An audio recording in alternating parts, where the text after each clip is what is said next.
Okay, that seems good. Let's see if everything is working correctly.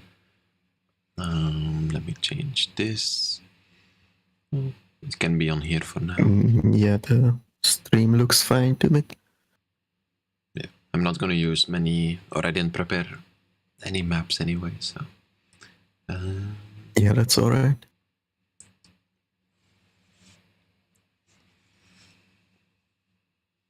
There we go. That's fine. Stream looks fine. Yeah. Okay.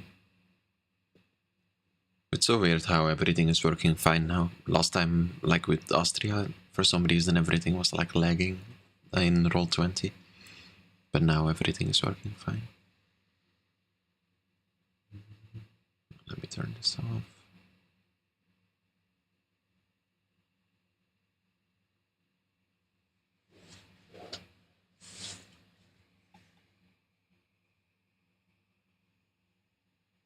Let me open this up to see.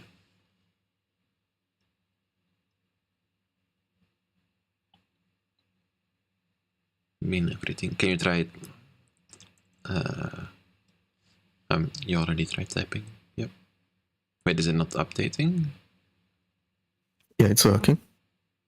No, like when you typed something, it didn't show up in the stream. It did for me. Oh, I mean on in stream, I don't know. Oh, wait, yeah, because I joined this after. Never mind. I think in the stream it's...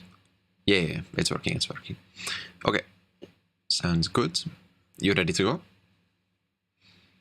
Yep. Okay, I'll get into it then. Some water.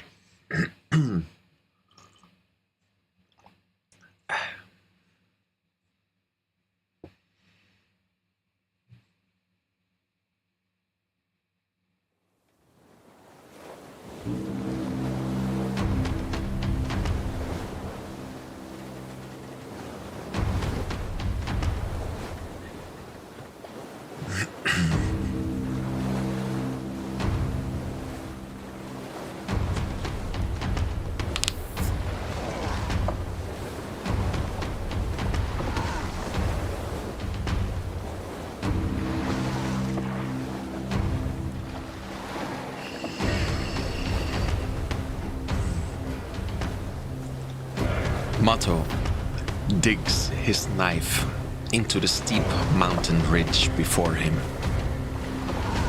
His body shudders as energy flows out of the pierced scales.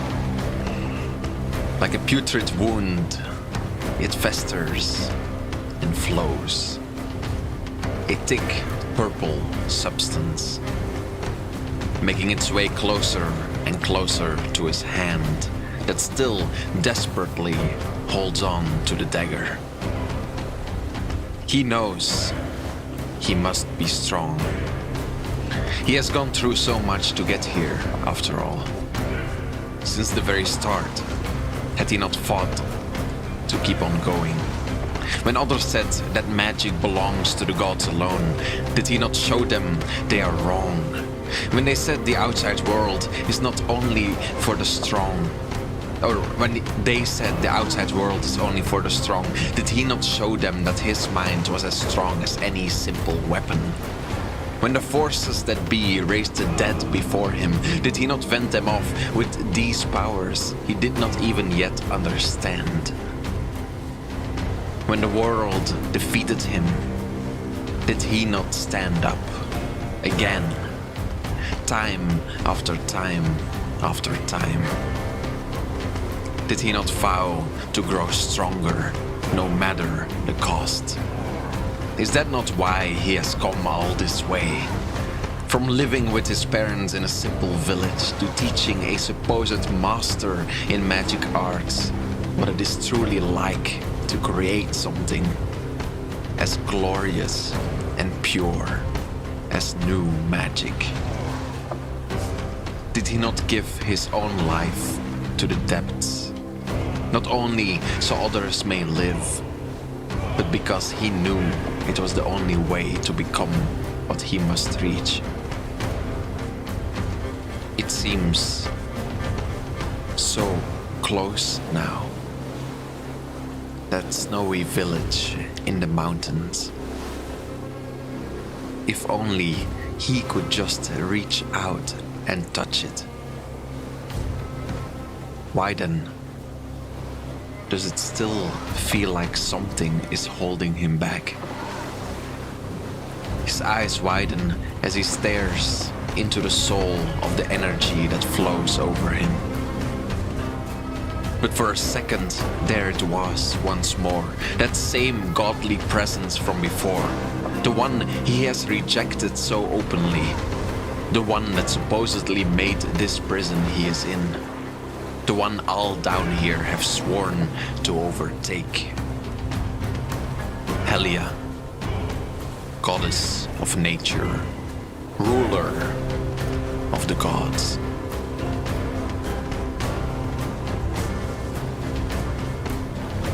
It is hard to say what came over him as he stared into the purple depths. Maybe it was fear of a creature so powerful it can create a space such as this, seemingly so effortlessly. Maybe it was the realization of what must be done when all is over. Maybe it was the simple understanding that once more he is not the one in control. Once more he is asked to fight against the most impossible of odds. For how can one man truly defy a god? How can one man escape a prison meant to hold in creatures like the beast he had made a pact with just moments ago? How can one man do all of this on his own? A dangerous thought to have in a place consumed by madness. For his emotions are unclear. So does his purpose reflect that? So does the power seeping into him see an opportunity for a parasite such as this feeds on all insecurities it can find? And it seems for once in his life, Mato is not sure what he is fighting for. The knife is forced out of the wound as it closes once more, and both Mato and the knife fall down to the ocean floor. Energy still pulsing through his body, as if within him is a heartbeat that is not his own. You awaken where we left off, on that same ocean floor. Around you, you see a sea of putrid eyes staring back at you. Drowned ones, all of them. There must be hundreds, if not thousands of them down here. Of all shapes and sizes, humanoids, animals, other creatures you cannot place. Upon their skin, those same oozing scars. Upon their faces, those same twisted expressions. As if their brains were nothing but rotten, twisted meat. This is hell, and you are now as much a part of it as they are. From the darkness, your companions arrive. A human woman holds a child in her arms, as both swim towards you with bloodshot eyes. Behind them, a bigger shadow menacingly moves towards you. The blue giant, towering above all other creatures down here. His presence seems to hold back any of the bystanders. For now, at least. What do you want to do?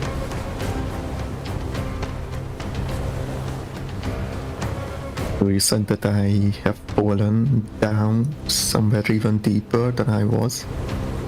You've fallen down back from the mountain top that you climbed. Okay. When you came here, you would have already seen these other creatures feeding on this mountain ridge, this scaly mountain ridge. but it seems they have kind of gathered around you as you fell down from said mountain ridge. Okay. So it's not a new place. No, Okay. it's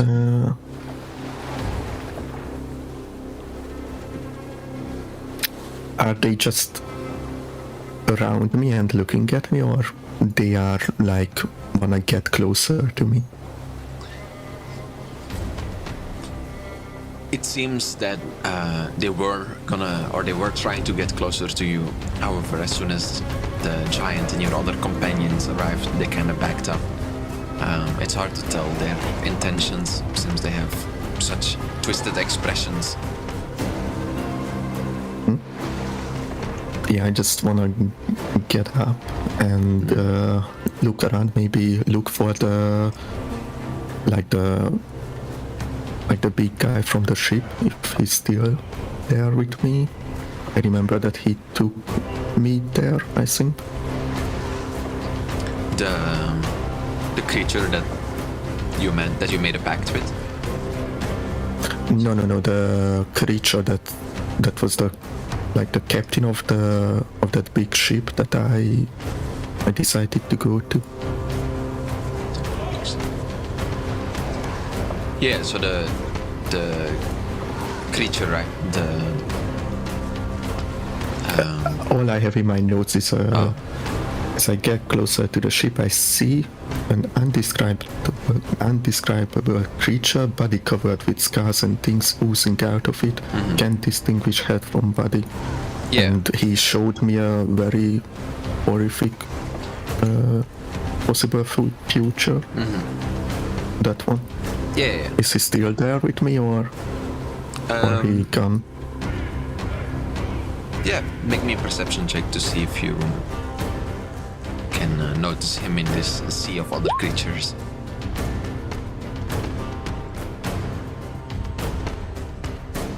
Yeah. You recognize him in his grandness, indescribable as ever, putrid scales, putrid wounds and scars all over his body, kind of twisting and twirling in all directions. It's hard to tell where he ends and other creatures of his kind begin. But you do recognize his general direction, if that makes sense. Is he far away? A few hundred meters. It's hard to tell if he has noticed you or in which direction he is looking at this time. Yeah. So what I would like to do is like you know how I could control my let's say companions. I want to try that with the ones surrounding me. I just want them to basically clear a path for me so I can swim or move towards the big creature without any interruption. Let's see if that works or not. Yeah, can you make me a... Wait, let me get my thing open here. What is like the closest to like willpower that there is? Wait, I'm opening the... Wisdom, maybe? Yeah, probably Or make Constitution? make me a wisdom check, that sounds good.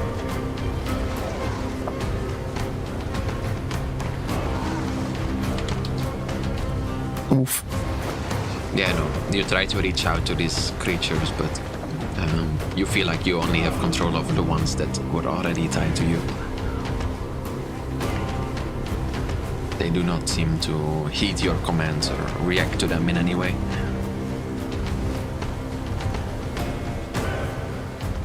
Then I would like the giant to kneel down and pick me up. So I like basically ride on his shoulder again and just tell them to head towards the big creature. And meanwhile he's doing that, I wanna look around and see how the other ones react. Like, do they follow me or what's happening? As you're walking past, you will see many of them kind of back up, especially away from the giant.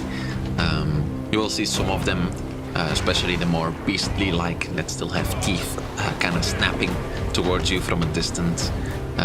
You also see some of their eyes glowing with that same, well, putrid red shine. But besides that, I mean, yeah, that's what you see. There's nothing special that happens besides that. However, as you are sitting on the giant, you do have some time to kind of get back to yourself and reflect on what just happened to you. And as you do so, you do notice something about your body that has changed. Especially as the giant picks you up, you notice that one of your arms has grown grotesque and long, similarly to the creature you're heading towards. It's kind of tentacle-like in its appearance, and all over it are these same oozing scars and wounds. As you try to fathom if it is a part of you or not, you do not. Well, you do not feel like there is any. How should I say it? You do not feel connected to this part of your body, if that makes sense. If you try to move it, it also doesn't really move. It kind of just like hangs behind you. Yeah, what I wanted to do is like take out my knife in the ice, made out of ice, and just like touch the tentacle arm with it and see if I would feel the coldness of it. No, you don't feel anything.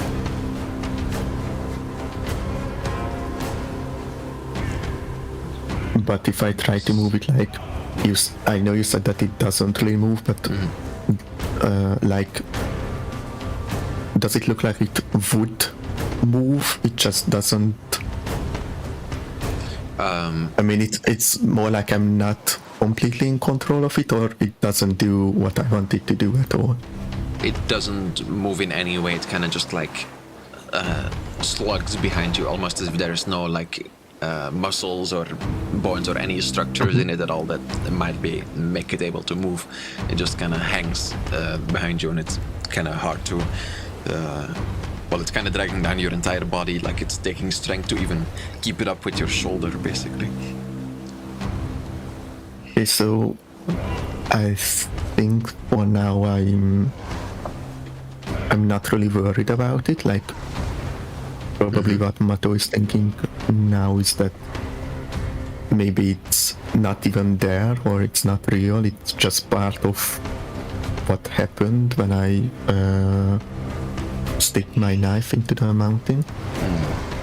Like, maybe I just got a bad illusion or something like that. I don't want to believe that that this thing actually happened.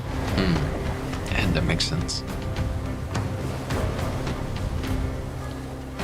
No, you can continue moving towards the. Well, we'll give it a more. What do you wanna? What does Mato wanna call it in his head? So we can give it a clearer, more clear description how I should refer to it as, because it is quite unfathomable. The big creature. Yeah, it is quite unfathomable, and it has not given you a name. So you can choose. I mean, how I see it is like he's kind of like a captain because he was on the ship and probably was the leader of the ship. So I'm fine with referring to him like that. Okay. Well, you can move closer to the captain if you wish to do so. All the while, the eyes around you are still staring at you, but staying away from the giant. You will notice that the other drowned one that you have, the woman with the child, are sticking close to the giant as well. Kind of out of the danger zone of any of these creatures.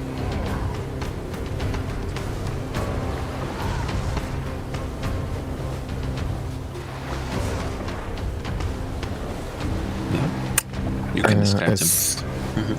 Yes, I'm still going towards the captain. I'm probably trying to recollect my memories because you know that they are very hazy, and especially after I don't remember the guy's name whose memories I got. So I'm just gonna try and sort out what is mine and what is his. If I can even do that. Can you remind me of what you mean with the guy's name whose memory you got? Yeah, because you remember that I met with a guy and he told me to fight with him, and I defeated him, and that's how I got some new spells, and you also said that I got his memories. Oh, right. Bless you. Thank you. Yeah. I think you can... You feel, especially after what happened after you met that guy, you feel strong enough attached to your sense of self-being that you don't feel completely lost. But there are definitely many memories, especially of longer ago, of further past, that you aren't sure if they are yours or they are his. That makes complete sense, yeah.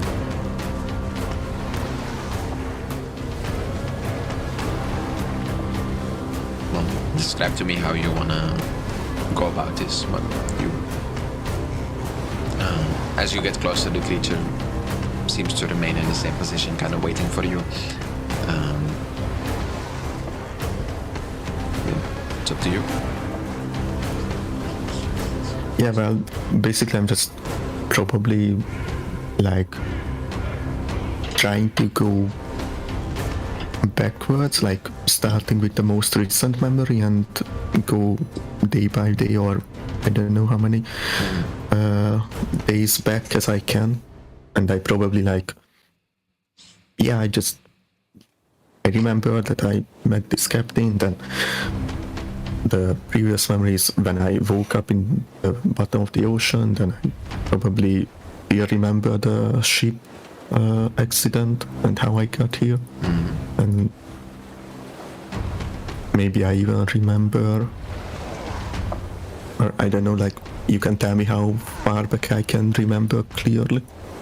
Yeah, I think that's probably anything that happened within the last month you feel like a stronger connection to, especially things like your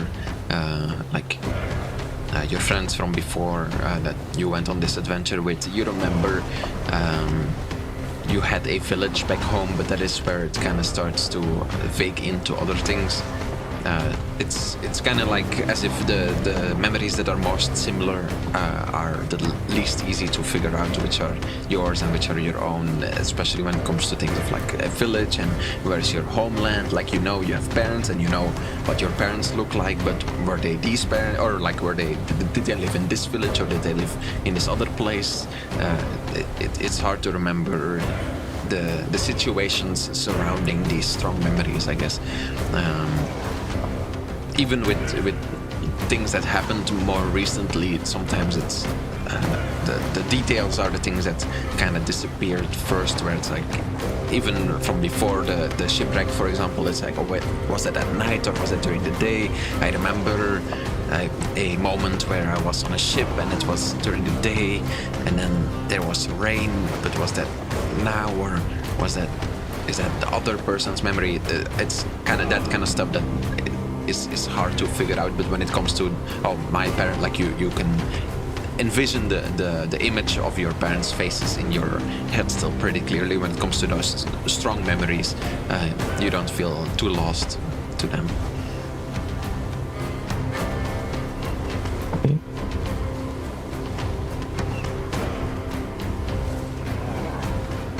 So, Yeah, that's it. I don't think that I wanna do anything else. Okay. Well, you can continue further and eventually reach the captain, and he will speak to you. Did you find what you sought on the mountain. I don't know. I feel something has changed about me. I just don't understand it yet. And like, why is everyone following me? They are as greedy to get out of here as the rest of us are. They can see the power within you, and if any one of them were to consume it, they would be one step closer to becoming, well, more like me. Or more like you. You? Like, more like what us, do you mean by I should that? I should say more like the ones that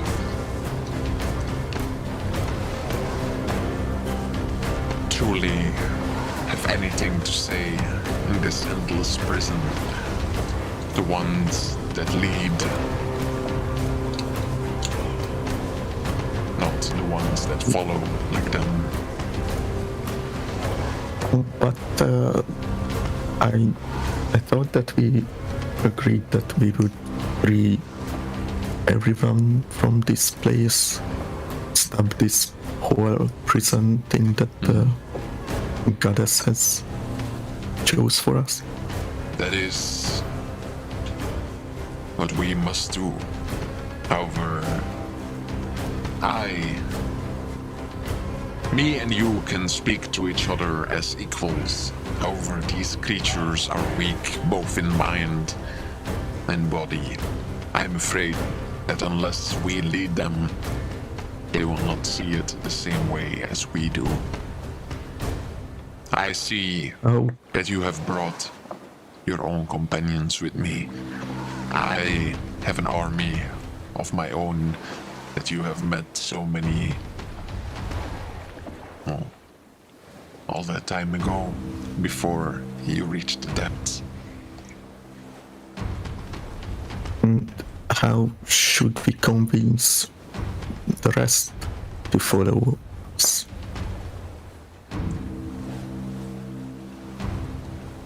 Do they even understand what we are saying to them?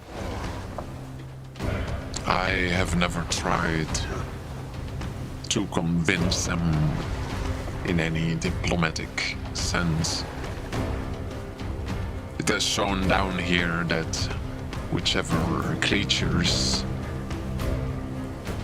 possess the most power can use that power to inflict their will upon others.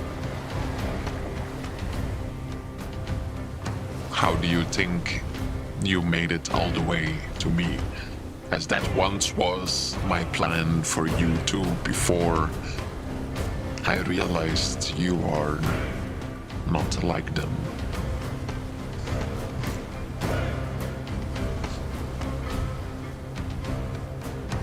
Actually don't know, I just did what I had to. I didn't have a plan. And yet, you ended up at me.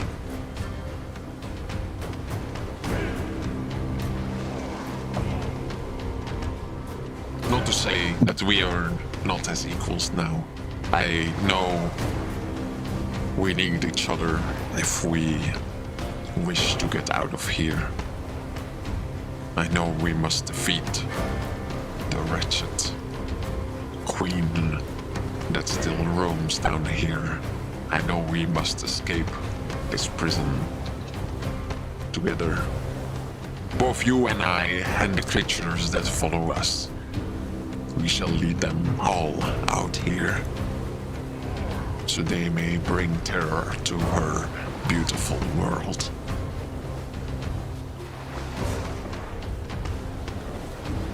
Did I understand that right? Like you said that there's a wretched queen down here and we need to defeat her? The wretched queen named Helia.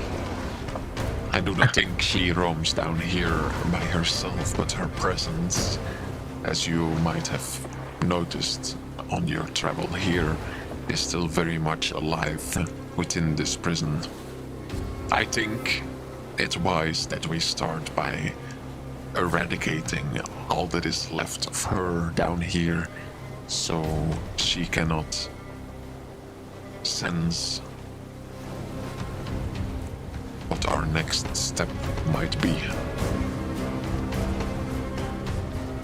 I have been to one place that has in the past maybe worshipped Helia. That's the only one that I know of. I will head there and make sure that I destroy it. And if you know of anything else, can you like take your army with you and destroy those places as well? I will do what searching I can. Although I have been down here a long time, the madness restricts my knowledge. I am afraid I do not know the location of all of these places. I think it's wise we start with these things, though. We start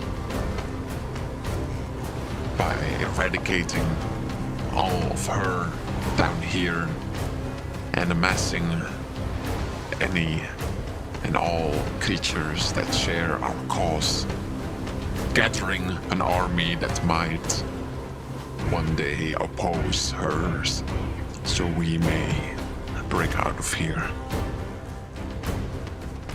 Unless, of course, you see it differently.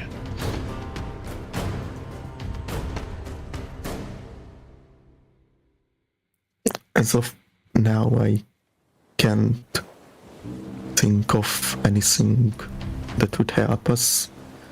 I say that we should at least destroy one monument of Helia and see if the prison grows weaker or not.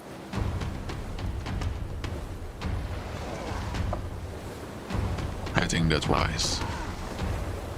There is one thing, however, I must warn you of. The madness that holds us all at bay, so does it hold you. And if you do not wish to become like those creatures down here, or even worse, like me, I recommend you tread carefully and do not seek any activities that might increase said madness.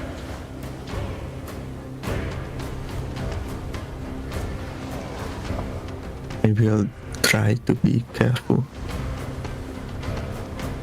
I see the mountain already has had its cost upon you. It seems any further increases of madness might make you become more and more like me, as your arm already proves.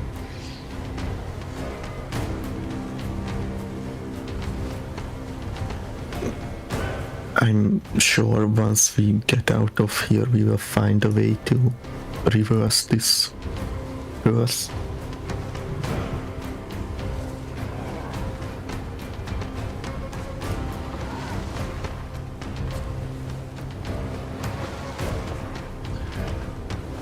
So, shall we get started? I shall seek more knowledge of these places. I trust you can find this temple you speak of and destroy it. I will do my best. Very well.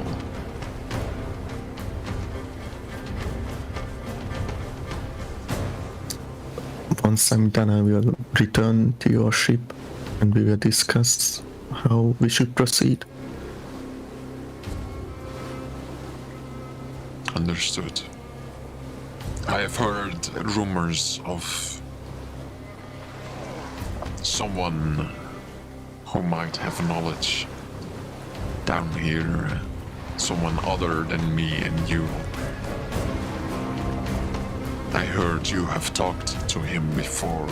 If you were to see him again, convincing him to join our cause might be wise. I know who you are talking about, and I've been meaning to search for him as well. Very well then.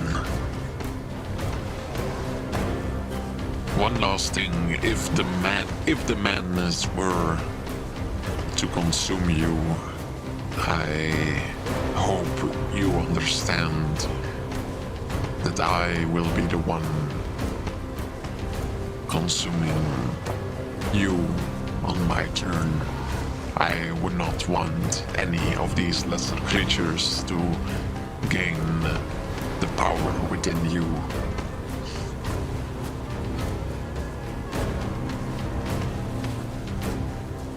That's for the best, and I don't know if we would happen to find somebody even stronger than us, but I will try to do the same for you as well.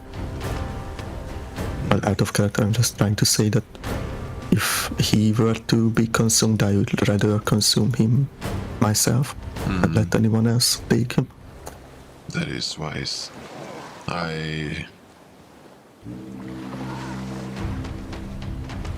Although I am the creature that I am, and madness consumes all down here, there are still creatures worse than me or you who slumber down here. It is wise that you would prepare for the worst, since I hope that our escape would not awaken any of them.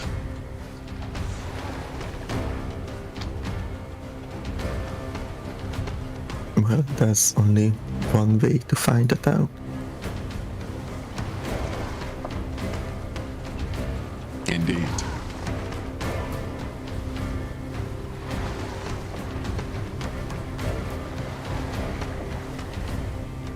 I imagine Mato just, after this talk, if there's nothing else that he wants to say, and he just gonna go where he thinks the emperor was. Okay. Mechanically speaking, you will start on 40% madness once again, since you fell down, or since you were consumed by the madness on the mountaintop. And the rest stays the same. Like, for example, if I were to use my eyes, would that still give me plus 10%? Yep. Rest stays the same. The only thing that has changed is the penalty for gaining madness. Since you are one with it right now, you will not die immediately, but you will just become more and more unrecognizable the more you are consumed by it. And do I have a set limit now as well? Like in the prologue, like if I didn't make it to the end by I don't know how many days, I would gain madness or not? Right now you don't. That might change in the future, but since there is no immediate time limit at the moment, Right now you don't. So what makes my madness go up? Well, many things that... well, same as before, basically. Any things that might recall extreme memories, any things that might force you to... what is it called? Use knowledge that you wouldn't normally be aware of, or remember knowledge that you have purposely forgotten.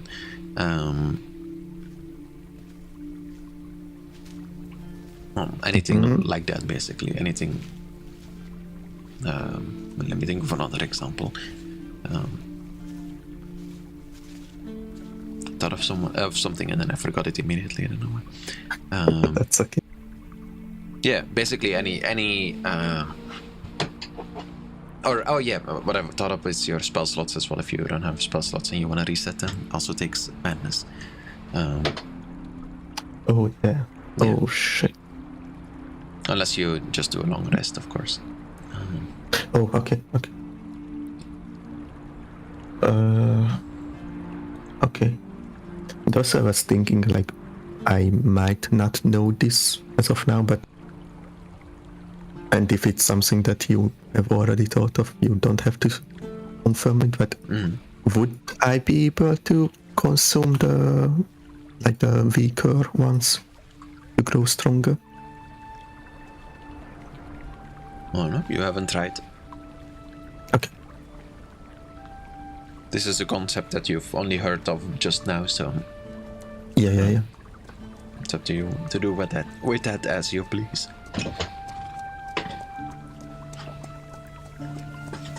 Okay. Then, yeah, I would like to head towards the temple. Okay. Well, do you remember where the temple is? Well, I don't know. Do I remember? Well, on the map, do you remember where the temple is? Oh, maybe here. Okay, well, then you have to get there first. Where do you want to go? There. I don't know. Like, Well, I mean, you have to get there one step at a time, so you can choose... Oh, so I use the same map and go backwards? Yeah. Oh, that's cool.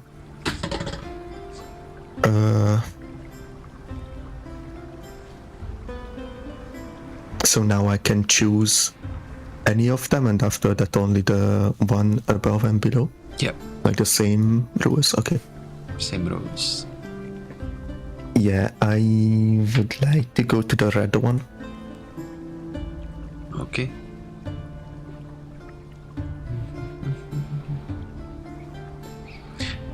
You travel once more on the ocean floor, back this time from whence you came. This time not to find purpose, but to accomplish another one. What is Mato thinking as he is walking towards this new goal? Is he scared by this prospect of destroying a holy temple towards one of the most powerful gods in this world? How is he feeling? I would say that probably he has more determination now. Like, it's especially after like the temple accident, like Elia took away something from Mato that was basically like, I'm not saying that his most important spell, but it would have helped him to get even stronger. So basically Elia stopped me from progressing as fast as I could have. So I don't really like her now. And also, after meeting the captain, I know that this place is a prison made by her or someone related to her, or maybe by all of the gods. And I just want to get out of here, and if that's the price for it, I will do it. And does Mato trust this so-called captain? Well, it's hard to say. For now, he definitely does. I mean, it's not like he trusts him like he wouldn't do anything, but this is his best bet so far. Like, he's the only one who... I mean, that's not true, but he seems to be the most reasonable one. Like, the ones who could have... Wait, what I wanted to say, like not everyone I have met could talk.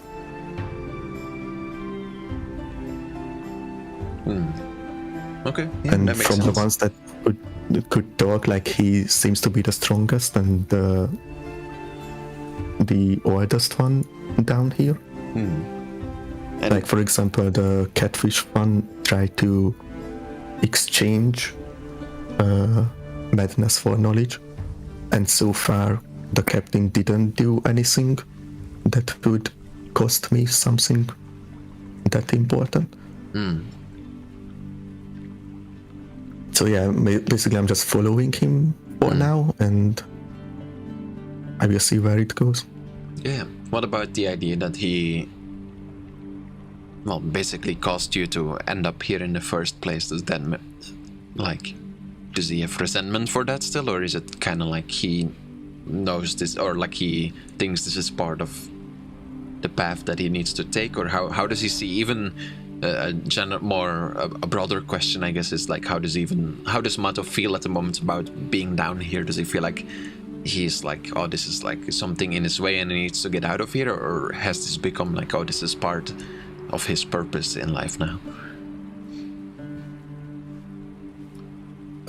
I would say a bit of both. Like, he definitely feels that he doesn't belong down here, but also sees this as a great opportunity to grow even stronger and fulfill his dreams and goals in life. What are his dreams and goals in life in a broad aspect? Well, I would say that it didn't change from the time that he left the village. Like, he still wants to establish a place where basically everyone, like every race and every kind of people, can live safely under some kind of protection, but they are not being slave or anything like that. Like, they are free and can do whatever they want. Kind of like the concept of Eagle Speak, but that something even more free. If that makes sense. That makes complete sense. Well, it's as you're walking on the ocean floor, thinking about what you must do, or thinking about your past, or all these things, your goals, your dreams, your current mission, that you spot someone in the distance. First, it isn't really clear what kind of creature this might be, or if it is one of those tritons again, but pretty quickly you will recognize this being, since it is a half-elf wearing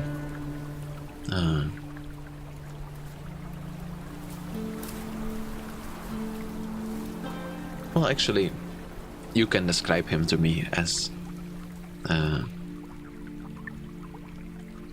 this person stands in the distance. I forgot if he was wearing a blue cloak since the beginning. So you can describe to me what Mato once looked like as he came out of his hometown village. Okay, so who I see in front of me, I probably don't recognize him immediately, but he's just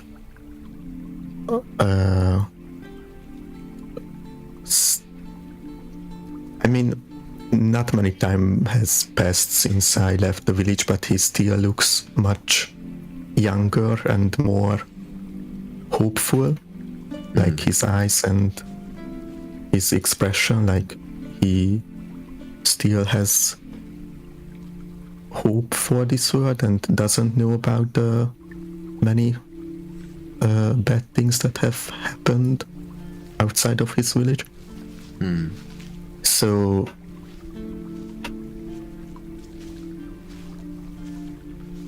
like physical appearance, like what you see in the picture, like he's wearing blue robes and has a book on his belt, or like, I don't know how you say it, like hanging from his side.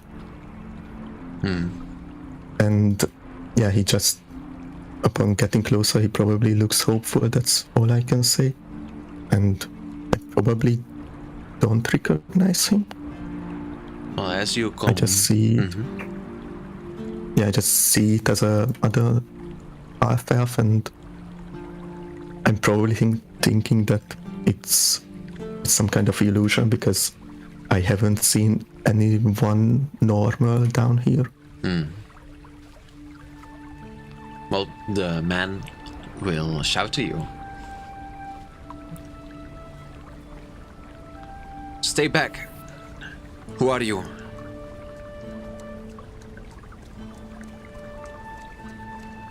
My name doesn't matter. Step aside, I have a place to go. Stay back, creature. Stay away. I have vouched. What do you mean, creature? I'm just like you. You are nothing like me. Stay away. Do not come closer. I have warned you before. I have magic that I can use. And you will see the man kind of lift up. Well, what did Meadow use? Did he use a staff already? No, he never had a staff actually. Just a stone then, right? To cast his Yeah, magic. he had the gem. Yeah. The gemstone that he got from his village.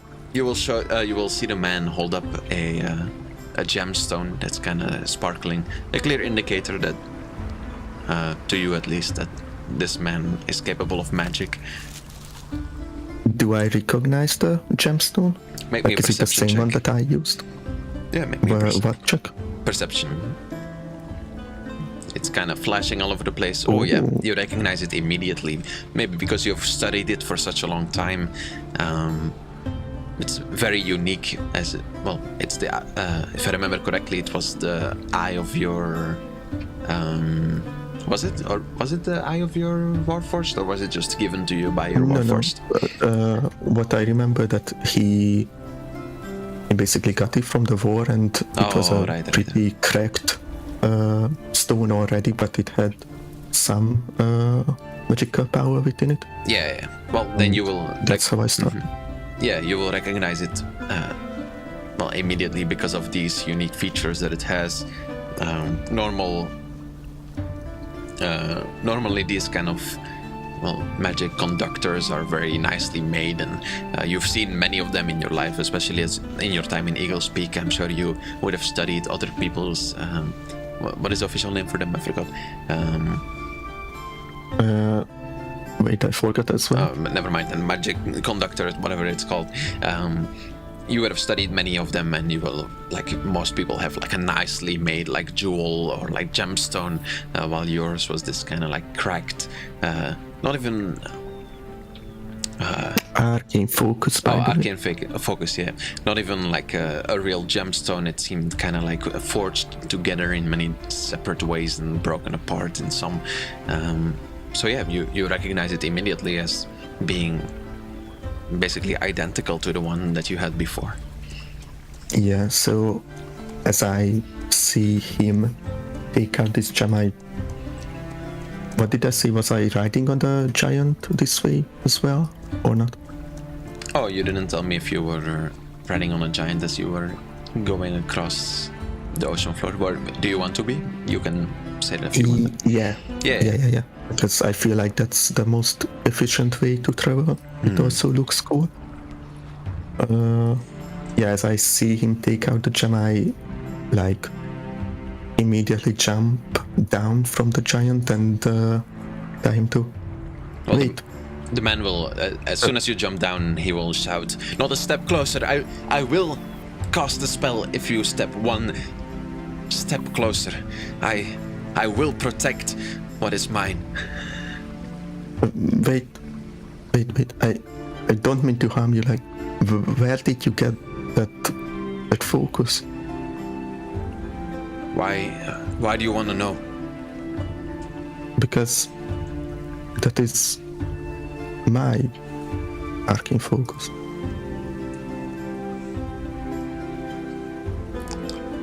What was your Warforged name? Do you remember? Boot. You know Boot? And as he says this name, I'm probably trying to remember back, and Yeah, make I me probably still remember him. Or make me a Constitution saving throw as you try to remember Boot.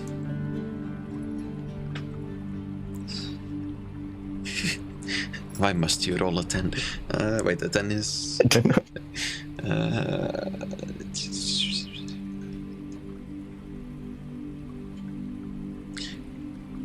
Yeah, I think you have had enough.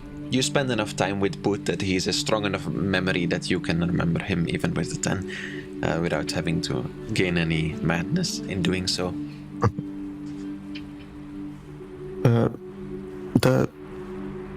The elder from my home village, yes. And as I say that, I also take a arcane focus that is now like covered in, what was it, like some kind of special seaweed or something like that. I forgot all about that. When did that happen? Sorry. It's the same guy that gave me the memories. Like, he used a rod or something like that, like a wand with seaweed on it. And that's the guy that took down the seaweed. Yeah, I remember. And it's probably like, I like to imagine that as I grew stronger as a water/ice wizard, it's also more frosty looking. Yeah. The gem itself. Yeah, that makes sense. But it's still recognizable, the same cracks and the generic shape of it. Boone never told me there were two of these. As I take a closer look at it, do I need to roll for it to recognize myself? At what do you want to take a closer look? Like his face, and like his face, like, do I recognize myself in the man standing in front of me?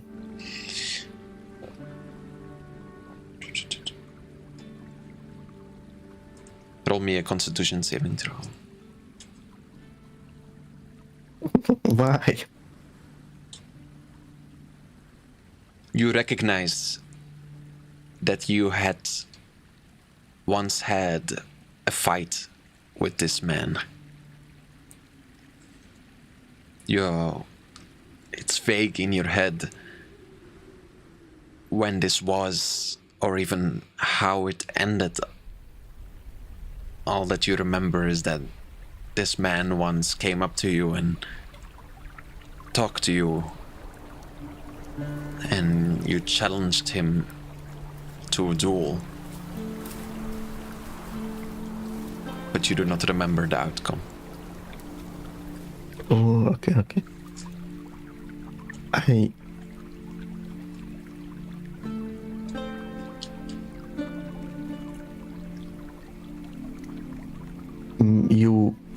You don't remember me?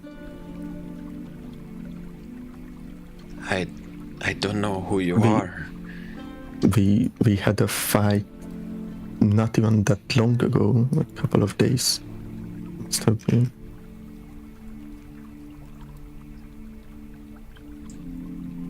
I'm sorry, I don't know who you are. I've never seen you before.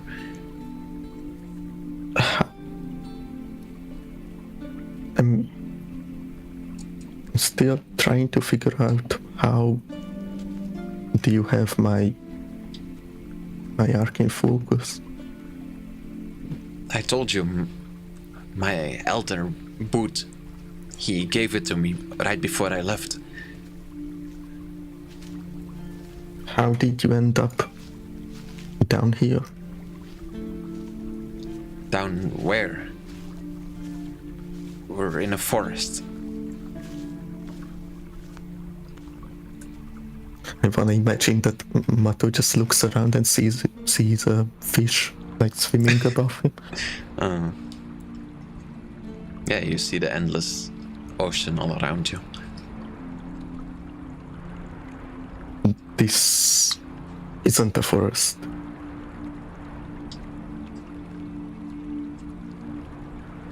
We are under the ocean.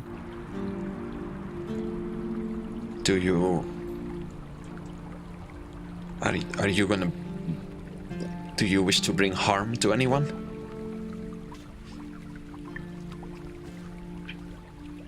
Have you brought harm to anyone? Only to those who deserve it. Did you... Have you killed anyone?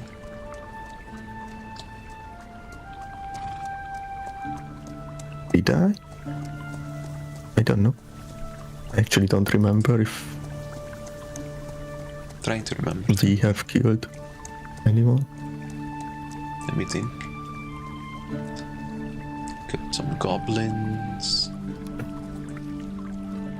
Yeah, but do goblins, like, are they referred as anyone? Or I don't know. I'm thinking what you killed. What did you kill? Let me think. I don't because think I you remember killed. fighting. Oh, you killed those people on the. Remember the first day on Helen? Were they killed? Yeah, they were. Were they killed? I mean, some of them kind of like exploded into chaos magic, but they were definitely not. They were definitely not captured.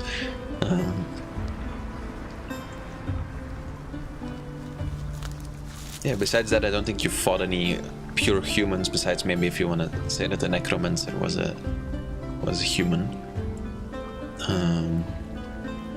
Well, you could say that. I feel like the necromancer is probably the closest thing to actually killing what looked to be a conscious human being. Okay. Yeah, then I have...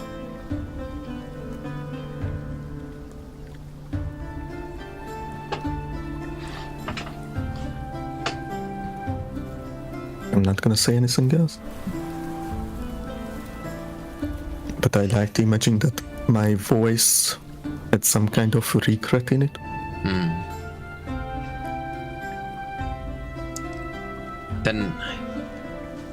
Then we don't want you here. I don't want to fight you since it seems we have some things in common, although I don't see myself ever murdering anyone. Oh, I didn't either, and trust me, I don't mean any harm to you or whoever is with you. I'm just trying to pass. Well, I think you should turn around and go back.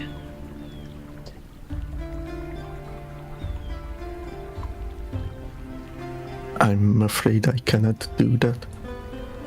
Just step aside and let me through. No good will come of this. You know that, right?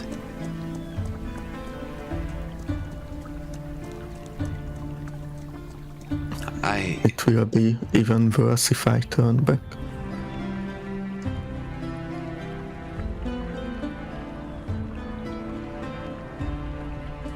They are all still waiting for you.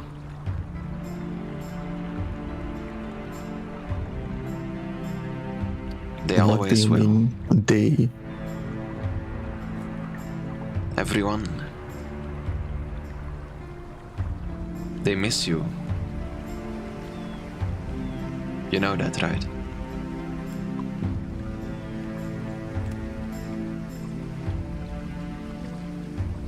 Who is everyone? I don't understand you. Just step aside.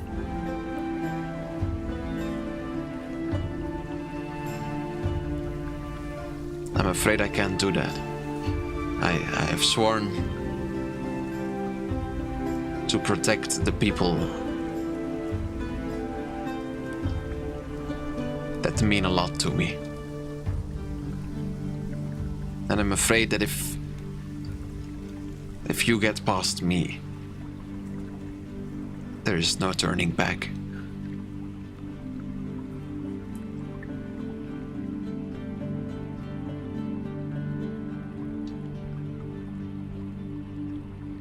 What if you come with me until you are certain that I'm not gonna hurt anyone? I'm literally just trying to get through here, and you are the only one stopping me.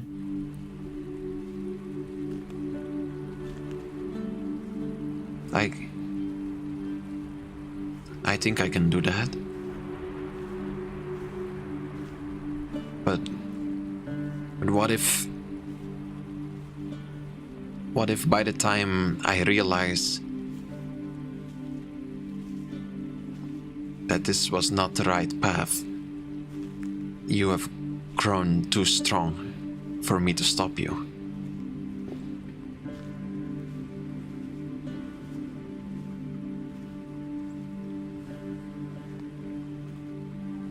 My power doesn't affect you or your people.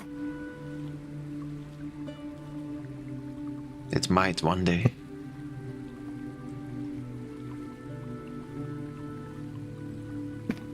You know, I have people to protect on my own. I'm not so different from you. Wouldn't you try to do everything that you can to protect those who are important to you? Why do you think I'm here? What if your current self is not enough anymore?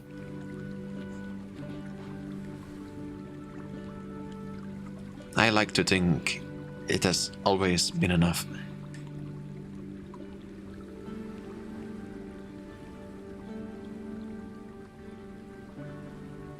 Can I do any kind of checks on his, how to say, like his power level, like how strong he is? Yeah, sure. Make me a Arcana check, I think, yeah.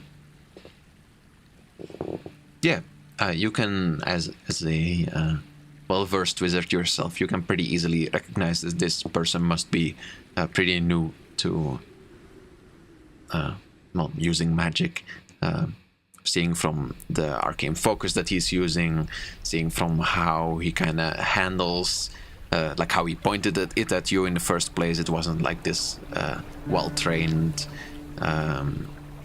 movement. You can even see in the way he's holding his arms, which kind of spell he might cast next, and how like the movement would kind of go. You can see it's all going kind of slowly still. It's definitely not like he can like whip it out in 2 seconds like a well-trained wizard could. Yeah, so I'm just looking him like up and down and saying like, trust me, you haven't seen anything yet. What did we agree on? Like, I know that I can't use ice spells, but could shape water freeze water around me?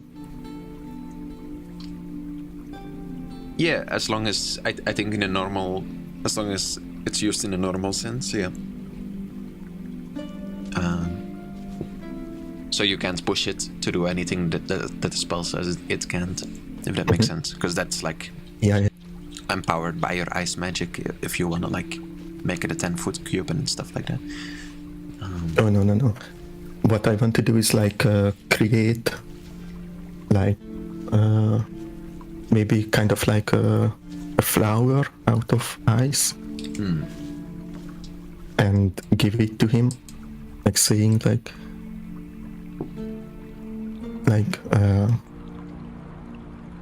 see this, let's say that this is the outer world that you are so sure that you can fight off. Does he take the flower? Yeah.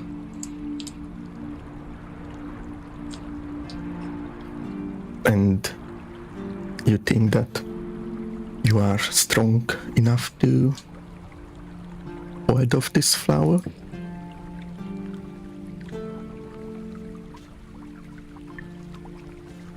Yeah. As he says that I want to change the shape of the flower, like to have thorns, so it like pokes him a little. Yeah, he will like pull his hands away quickly, and you will see the flower will fall to the ground and shatter. Ow! Why did you do that? You are not strong enough yet.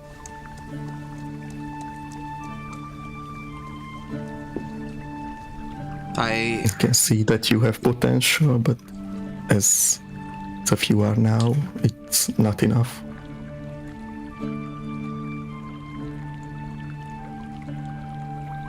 I will come with you for as long as you do not harm or kill any who do not deserve it. Well, do not harm any who do not deserve it or kill anyone. Any human person.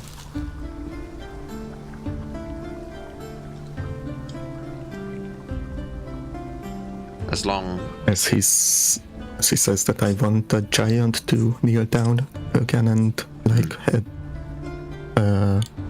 like has his arm upward so we can stand on it to lift us up. Yeah, as soon as the giant goes to touch him, you will see the man who once stood before you can glow outwards in a small red glow of energy and turn into this ball-sized shape, basically, like glow outwards and then shoop, all the way down, and then the ball of energy will float towards, or flow I guess because it's in the water, towards your chest and go inside you. What do I feel? You feel like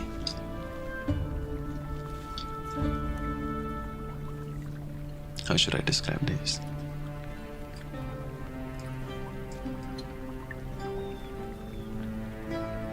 As the ball floats into you, you don't feel like there are any sudden big changes. It's not like energy flows through you or anything like that. But you do feel like some of the memories that you had trouble recognizing earlier are kind of coming back to you. some of the details are becoming a bit more clear, especially those of your childhood and your parents and your village. There are some that are still vague and conflicted with someone else's, but you feel like you have a clearer grasp upon yourself. Along with that,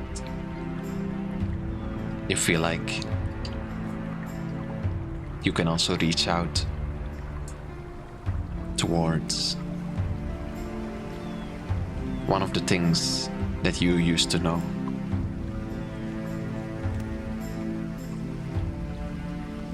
Do you want wind or ice?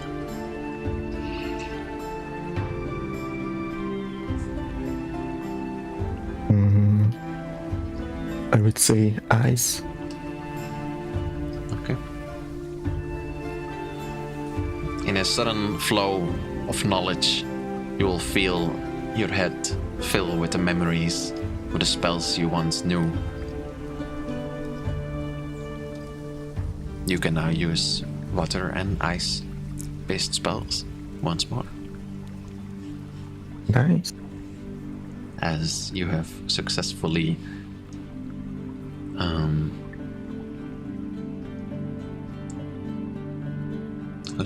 as you have successfully making a pact with your past self, I guess, or making peace with your past self.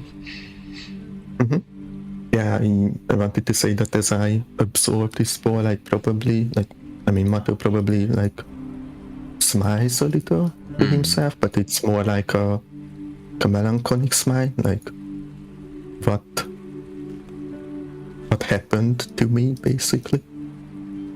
Yeah. Well, and now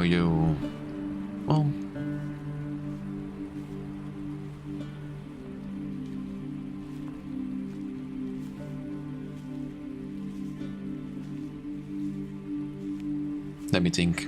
1 second, I'm thinking about something.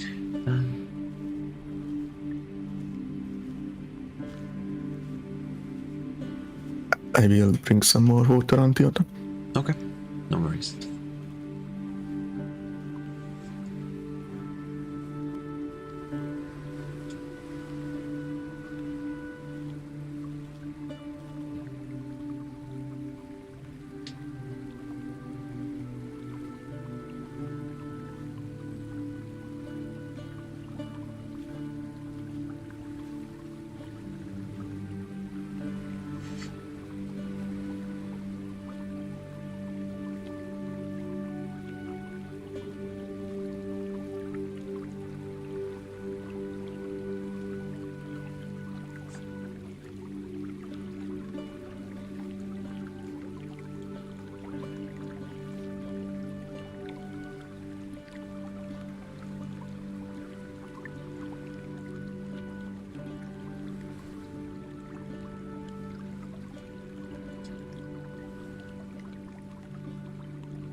I'm back. Okay.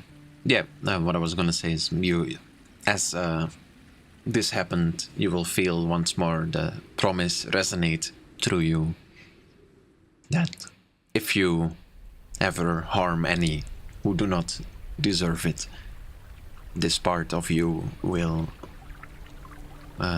leave you forever.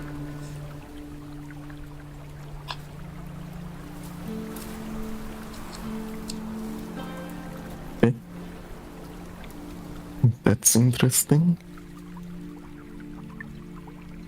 And you can continue on your way if you wish.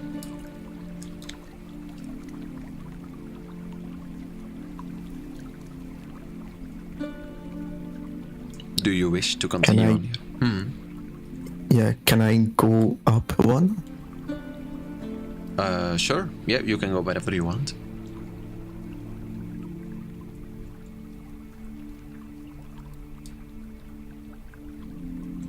As in, you mean you don't want to head towards the temple, right? You want to go somewhere else? Yeah, well, in game we can say that I'm just heading in a general direction and still don't know the exact way. Okay. Oh, also, as the past you went into, your stress reduced by 10% as well, so you're at 30 now.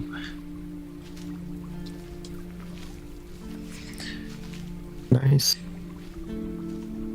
Yeah, you continue along the ocean and head in a direction that you feel like you want to go.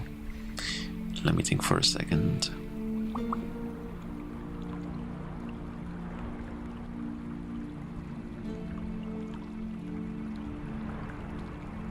Well, actually, it's okay if we take a small break. I'm gonna go to the toilet anyway, and then I can think about this as well. Yeah. I'm thinking sure. about doing that more often too, is before encounters, just taking like a small break so I can think about things. And people can just Yeah, that's okay. do some things. Yep. Okay, well, be right back. Oh.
I'm back.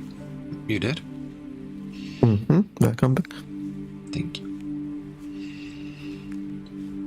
Okay, well, you continue on the ocean floor towards your next goal, or towards where you wish to drift to. You go for a while. You don't really see much. Just an endless floor of waning sand dunes as you've gone through for all this time. This time, however, you are on the back of a giant, so maybe it's a bit less energy consuming. You do feel like you're being like tilted to the left constantly as your arm is kind of weighing you down still. You still feel like you have very little to, well, basically zero control over what it does or where it goes. It feels like you're constantly having to drag heavy bags or something like that with you.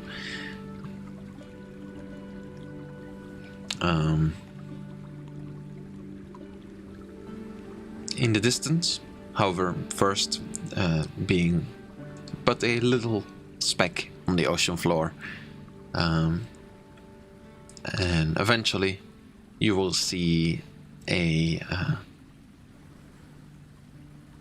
you will see something you recognize. You will see a small little octopus slowly making its way its way away from you, swimming as fast as it can, as its little tentacles can carry it, trying to get away from the giant, but you can catch up to it pretty easily. Still trying to get away from you, though. Is it the same octopus? Yeah, you would recognize it anywhere with the 3 little white dots on its forehead, and then the 1 black dot on the back of its head, and then being like the typical purple.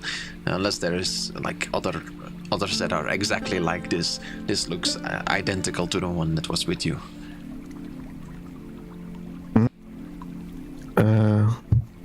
As I get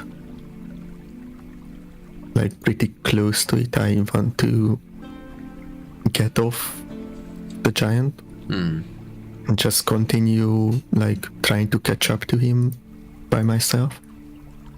Yeah, it's a tiny octopus. If you put a little bit of effort in, you don't even need a check to eventually catch up to it.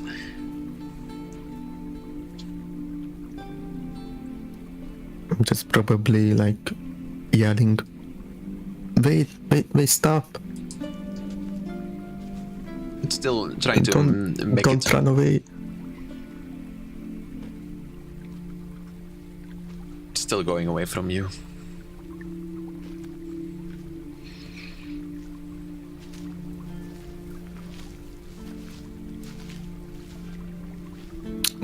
Can I like create a wall in front of it so it would like at least stop for a second? Sure, you want to do that? Okay. What is that, a wall of ice or? Yeah, probably. Yeah, it's a tiny octopus. You can like just put a wall that's at least big enough so it as soon as you put a wall, it just starts swimming upwards to try to get over it.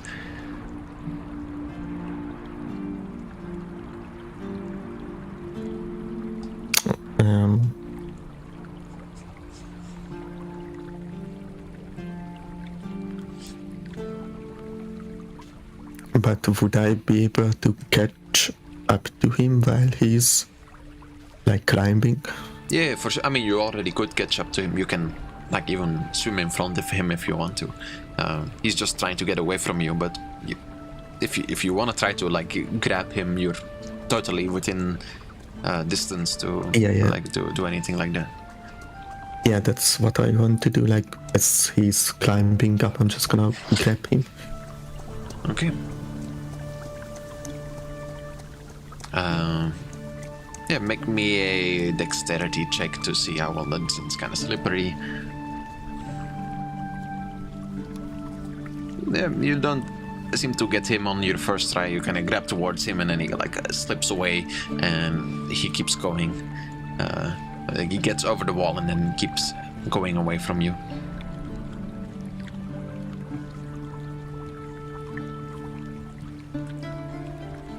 Is he like just trying to get away from me, or does it look like he has a direction he's going towards? He does seem like, even like for example, if you would go in front of him, he does seem to be going. He does seem to keep going in like a specific direction. Then after I realize that I want to follow him to see where he goes. Okay, yeah. Like I don't wanna forcefully hold him back. Make me a perception check.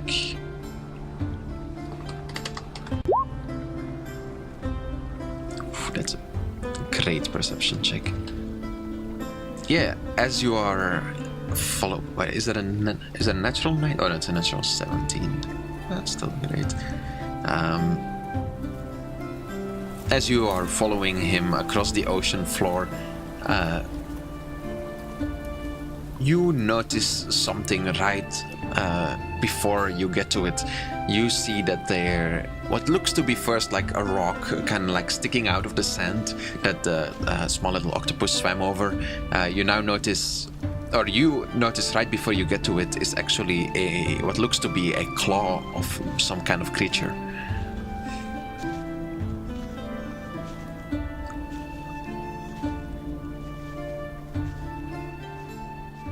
Do I see any kind of movement?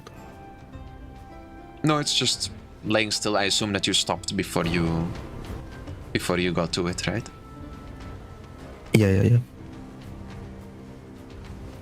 Well, if I don't see any kind of movement, I'd like to like swim upwards a little, so I'm not walking on the ground, and like very carefully still follow the octopus, and at the same time looking over the creature's claw. Yeah, make me a... What would that be? I didn't open it yet. What is... I guess wisdom? Make me a wisdom... or a nature check, actually. Sorry, make me a nature check as you look and see if you can recognize anything about it. Yeah, it looks to be like an enlarged version of a normal crab claw. Not as in magically enlarged, but just... I mean, maybe magically enlarged, but... just a larger version of it. The octopus is swimming directly towards that crab? No, it swam... So the octopus swam over this, like, rock that you recognize now to be like a crab claw. Like, it just swam over it. The crab didn't do anything as it swam over it. Yeah, then I'm not gonna bother it either. I'm still following the octopus. So you just swim over it, right? Well, yeah, as carefully as I can. Yeah.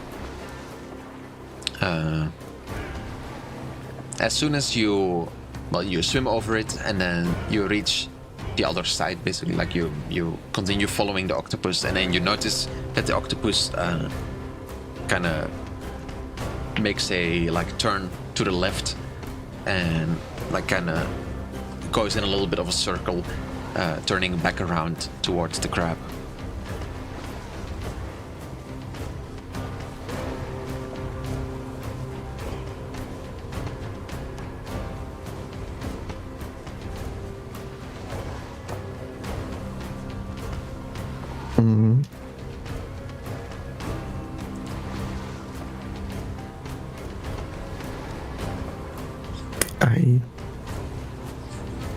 I really don't want to fight that crab.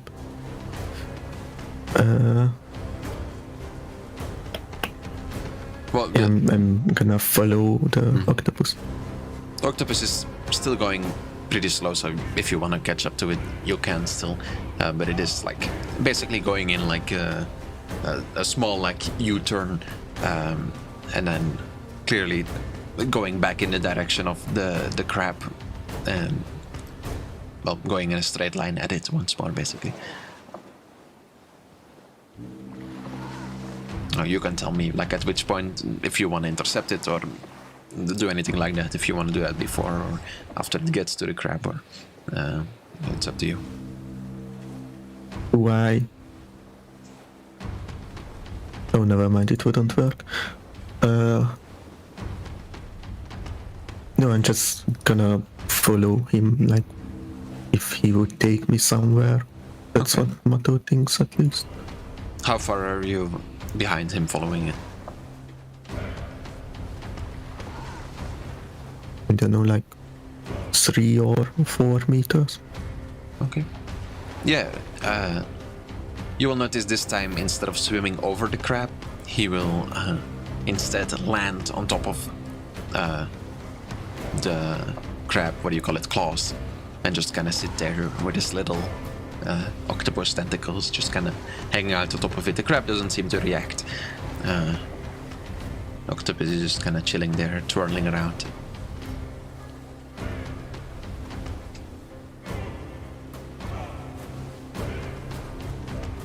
I basically swim up to the octopus and just very carefully trying to grab him. Yeah, make me a... What would that be?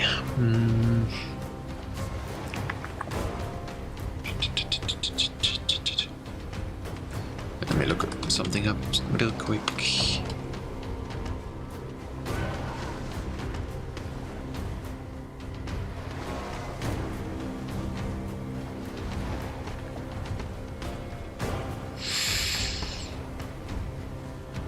Roll me your very best. What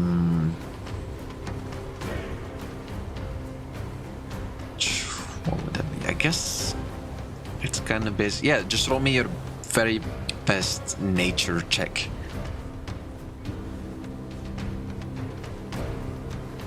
And you're gonna need like a So- 19 or a 20 for this.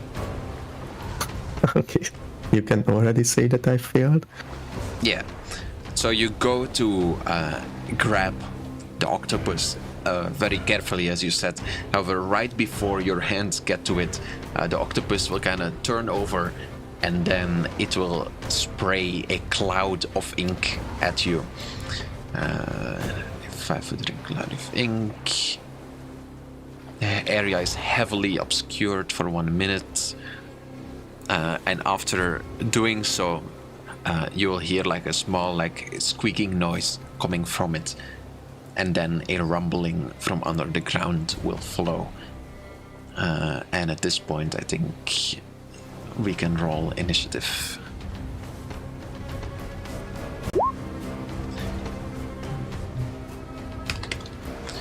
I'll roll for the octopus too. This is next. And then the giant crab I should be able to do here.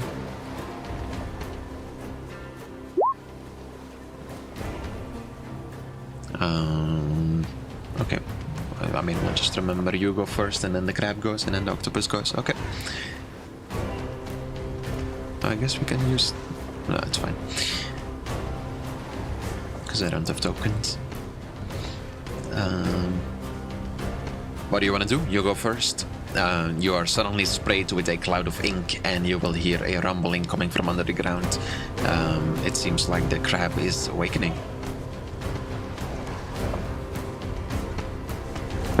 As I notice the crab waking up, can I use shape water to push myself away?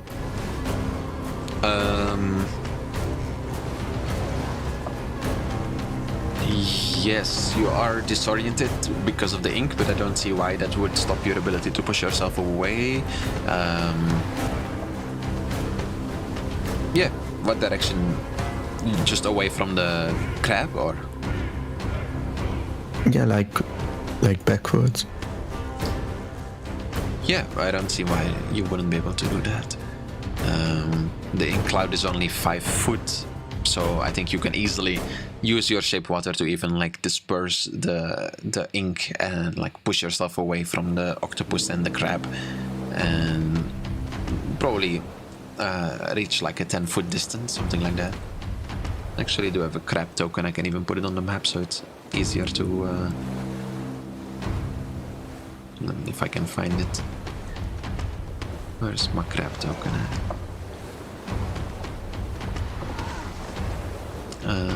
If you can make yourself a bit smaller too, then we can just measure it. There we go. We can just fight over here. Yeah, I can't change my size. Oh, sorry. Can do it. There you go.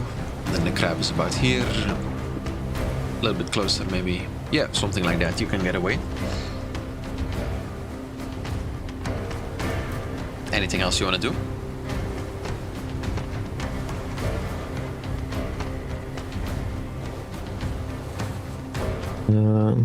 I'm thinking like, is there any kind of checks I could take in this situation? Yeah, feel free to think. Then,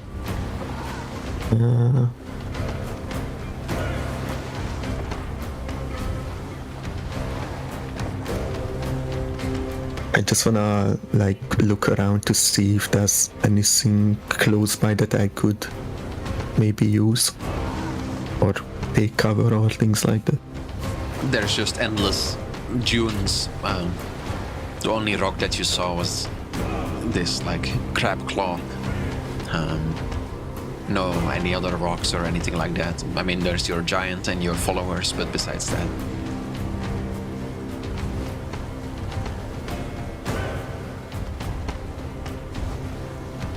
Okay, Yeah. so yeah, that's it. Okay. Do you want your followers to do anything? Oh yeah, I have followers.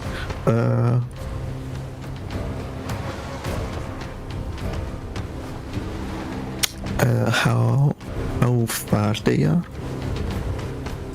You said that like you continued on foot, so I assume they're still all the way back where you. I mean, probably they kind of followed you, but they kept a distance since that is what you commanded at them. So probably they're pretty far away. It will probably take them about 2 rounds to get to you from where they are. Okay, yeah, so yeah, I want them to come to me. Okay. Yeah, they will start running towards you, or swimming towards you, I should say. As it is the crab's turn, he will make his way out of his little burrow and tower over you and just sprint towards you on the ocean floor, kind of half floating, half using his little crab legs, or big crab legs in his case, I guess, and just reach out towards you with a claw attack.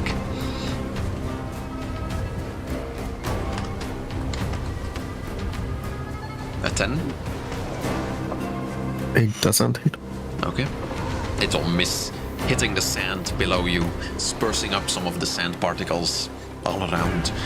You can still see pretty easily, but it's just kind of annoying, getting in your eyes and stuff. As this happens, the little octopus from the back will swim to the other side of you. It was probably right next to it. He can swim fast as well, and kind of like charge up, like he will kind of like spin around in the water, and then eventually just like try to slap you in the face with one of its little tentacles.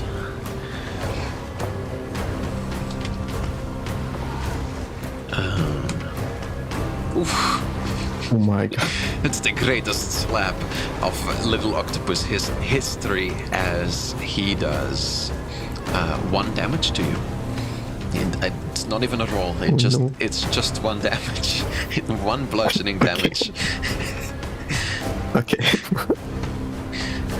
That's what it says. I mean, Nice. It says for a normal octopus, like it can grapple you, but I don't think this one can grapple you since it has tiny little tentacles, so it just kind of slaps you in the face with one of its tentacles. You will feel like the little octopus, like, what do you call it, suction caps, like stick to your head for a second, leaving a bit of a scar or a wound, I guess. As it's your turn once more. You're now... Yeah. Well... Let's just say that instinctively I just hold out my hands and using the eye itself I wanna cast True Strike on the crab, basically giving me an insight into his defense and giving me the advantage. Ooh, that's cool. You point a finger at a target in range. Your magic grants you a brief insight into the target's defenses. On your next turn, you gain advantage on your first attack roll against the target, provided that the spell hasn't ended. Oh, it's concentration, so you can get... you do have to make checks for it if you do get hit in the meanwhile. But yeah, you can start looking at the crab, seeing if there are any, what do you call it, breaks or any weak points in its defenses. Sorry, I couldn't think of the word. Yeah, that's... Yeah. Anything else you want to do on your turn?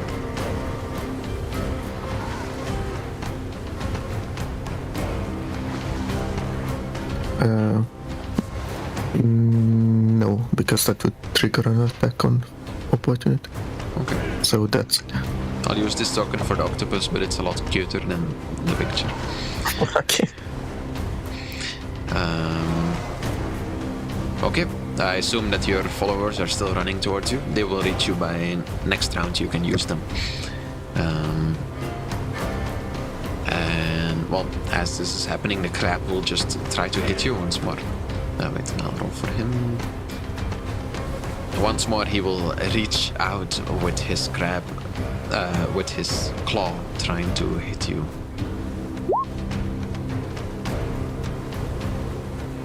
With the 5, which once more misses and sinks into the sand below. The octopus will gather his courage and once more spin around like a little shuriken, trying to hit you in the head. 12. It doesn't. It just kind of spins past you, twirling into the water, kind of going upside down for a little bit as it like courageously starts swimming back towards you with its little octopus legs, tentacles. And it's your turn, as behind you you will feel the sand get knocked up in the air and the earth tremor as the giant is nearing the battlefield. And you are not knocked out of your concentration, so your True Strike is still up. So can you tell me his weak point? Yeah. Right on, you have noticed as you're looking at him that his right eye kind of has this dent in it where the scales seem to be not like matching completely, and each time he attacks it kind of opens up and reveals some of the flesh that's inside him, and then like closes up again as he like retracts his right claw. So you think as soon as he goes for the attack with his claw and this weak flesh opens up, if you could strike him there, it would it will be a very critical hit.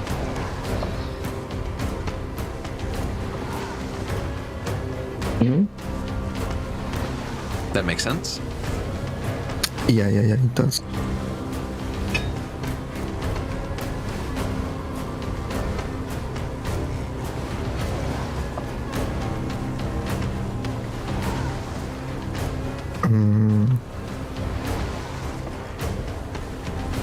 Wait, let me think.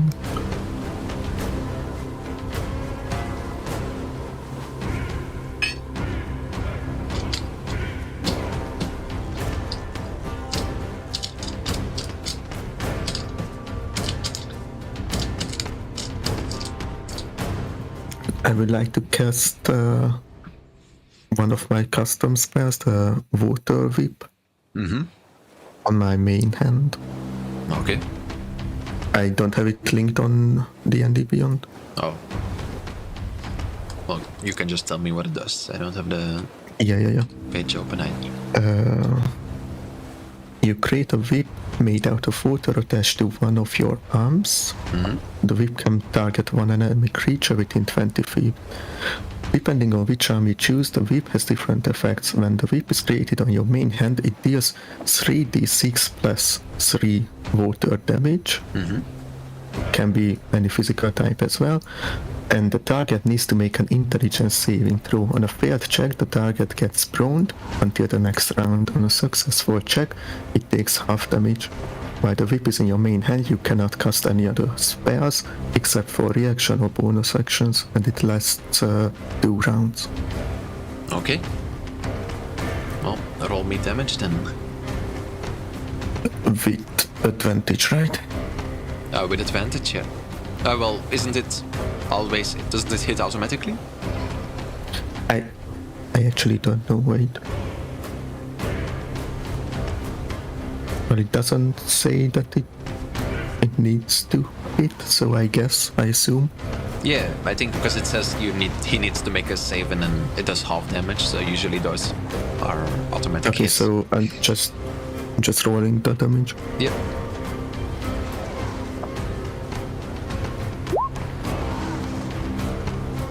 And it will fail its hidden check, I assume, and take 17 points of damage. The crab has a max of 13 health, so... Wait, no, 3? Oh, never mind. Oh wait, I can't do math. Oh, he has pretty good HP actually, so he stays alive. So he has 4 health left? Yeah, he has 4 health left as you strike him, but he does go prone as the whip hits him in the weak part of his body, and he kind of like smashes to the floor. His like legs are pulled out from him, and he's gonna have to spend his action or his movement action to get back up next round. Anything else you want to do? I mean, you have your followers. Are they already here? Yeah, they have arrived this round. Yeah, then I would like to have the giant not attack the crab, but keep him pushed down so he doesn't. So it will be harder for him to get up. Sure, yeah, he will make a opposed strength check against the crab. That's for him. Not that good actually. Then the crab. Yeah, but I mean the crab is also prone, so Yeah, and it rolled a I natural don't know one if as well. that affects. Yeah, I was gonna roll disadvantage for him, but he already rolled a 1. So yeah, the giant can keep the crab down. What about your the woman and the child? They doing anything? No, at least for now. Okay. Then it is the crab's turn, and he will try to make an opposed strength check to get out of his position, which is not great against a giant. Where is it? Strength. It's pretty good.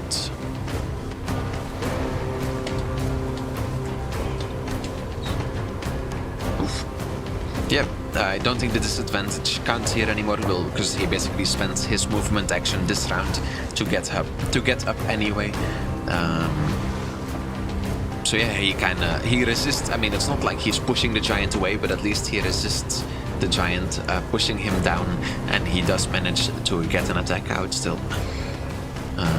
Since he used his movement action to stop being, or he uses, well, actually, never mind. He used his action to do the counter strength, and then he used his movement action to stop being prone, so he doesn't have any attack actions left. The octopus, however, does, and he will try to hit you in the face once more with its little tentacle arms. With the 15 It hits. for 1 more point of damage as you gain another slap across the face. This one a little bit harder than the previous one. Which will break your concentration from True Strike unless it's already cancelled because you made an attack already. It's already cancelled. Okay.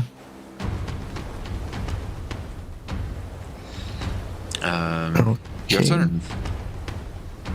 So the crab looks pretty like injured already, right? Yeah, pretty much. Still being like squished by the giant basically, and then just got up to its feet again, but it's still pressing against the giant. Yeah, Is it size accurate? Yeah, it's a The giant. crab? It's yeah, about. I think at least. So it's about 10 feet, right? Yeah, sure. I'm too lazy to look it up, but sure. I think Okay. so. Yeah. Just because I want to use shape water to basically put a pressure on him, keeping him down. So you're combining your pressure along with the giant? Yeah. And I want the other two to, I don't know, like somehow hold back the crab. I basically don't want to attack them, I just want them to know that I'm not trying to kill them and I'm just trying to hold them back. You're trying to... Oh, so you're trying to like hold down the crab so he can't attack anymore? Yeah, and also have the other two hold back the octopus. Oh, the octopus. Okay. Yeah, I think for the other two to hold back the octopus, they don't even need to... Well, I guess they should make a dexterity check. Can you make me... just make me two normal dexterity checks. I'll just take your rolls for the baby and the woman to see if they can catch. That's Constitution, but that's fine too. Oh, sorry. No, it's fine. A 13 is good enough to for one You of them. you can take -2 of them.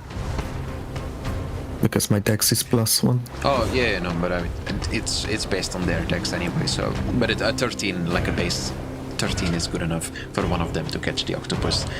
Then for the crab, can you make me,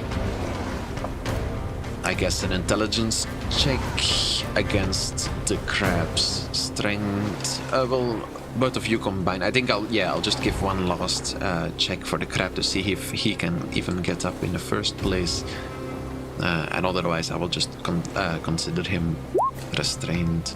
Oof, that is a pretty good strength check. So unless you roll a 20 or the giant rolls a 20, I think he might be able to get another attack off. Yeah, no. The giant has rolled 3 4s in a row. That's pretty incredible, as the crab kind of manages to get away from under. The giant manages to mostly avoid the pressure from the ship water, and it will just reach out with one of its claws, trying to grab you once more.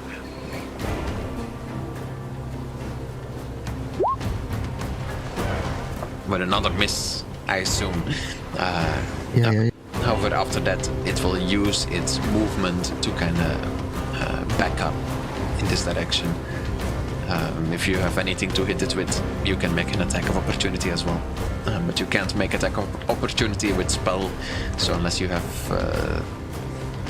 something that isn't a spell.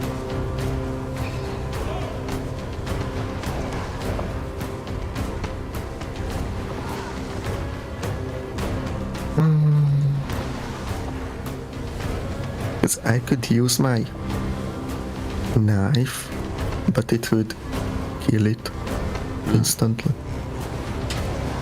So no, I'm not gonna do it. Okay. Well, the crab will just kind of back up and like square off with the... What is it? The 4 of you. As the octopus is in the person's arm, it will try to escape.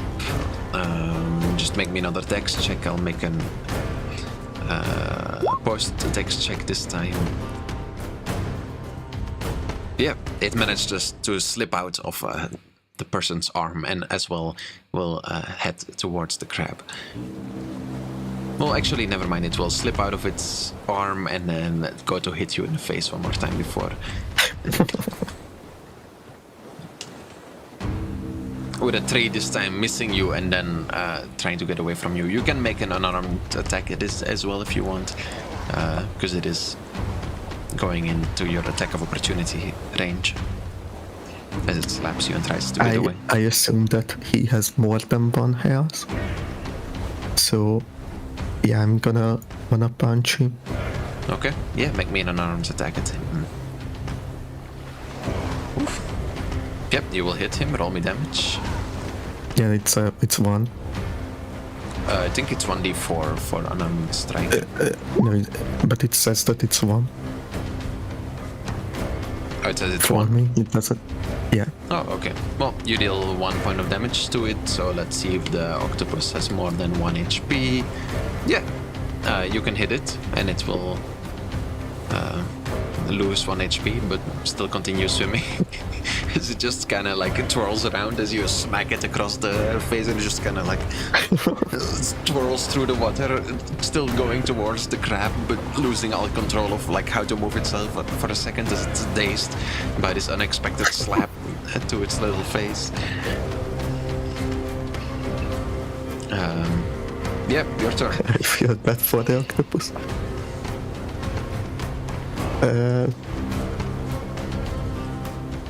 I don't like they are running away. No, they're just kind of squaring off with you, just staying a bit further away.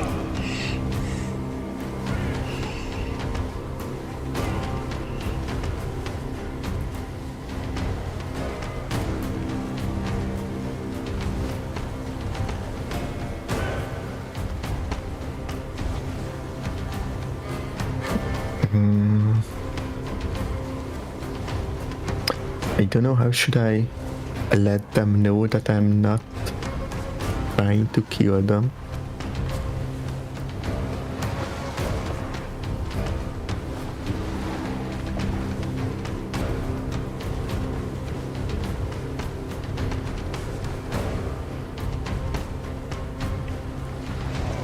How long are you thinking about this? Are you like standing off with them? Or like are you spending your turn doing this? Or are you acting within your turn this time? Nah, I wanna skip my turn. Okay. Well, as you stand there for a second, the crab will lash out towards the octopus and take the little octopus in its claw and start like squeezing it down. You what the fuck?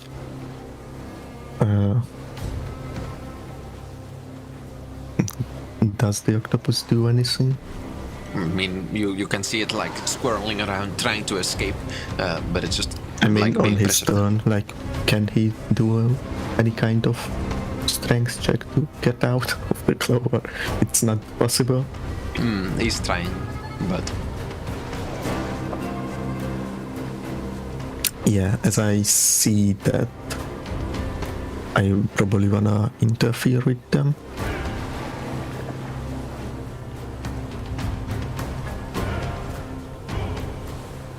But the 2 rounds is already passed, so I can use another spell.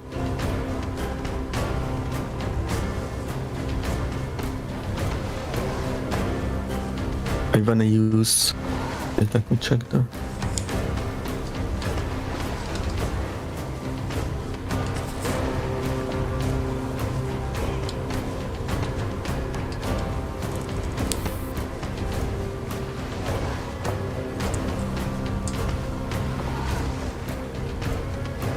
Yeah, I wanna use Chill Touch Water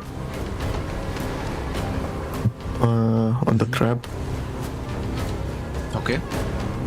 I don't have it linked either, but it says that make a ranged spell attack against the creature. With the watery cantrip, on a hit, the target takes 1d8 elemental damage and it can't regain hit points until the start of the next turn. And the tendrils drag the target to the ground, making it rooted for 1d4 rounds. Okay. Yeah, roll me the attack. Oof. Oh, okay, I assume that it hits. Yeah, that does hit. And what was it, 1d8? Well, I didn't Watery Tendril actually will save. reach out and start dragging the crab to the ground. He will let loose of the octopus as the octopus kind of... For 1 round. For 1 round, he is dragged down. And he needs to take a DC 10 strength check to Okay. break free from it. Do your followers want to do anything?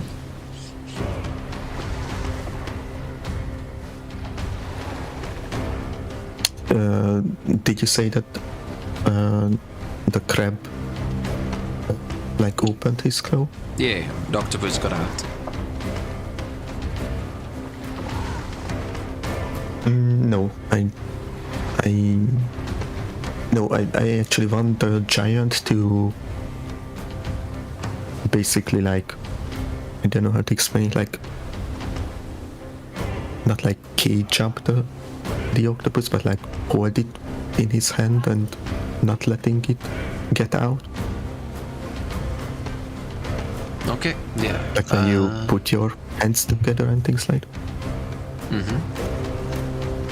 I will roll a dexterity check for the giant, because although he is big, it is kind of hard to catch a small little octopus if you're a big giant. But he manages to... Wait, actually, I guess I'll make a counter for this.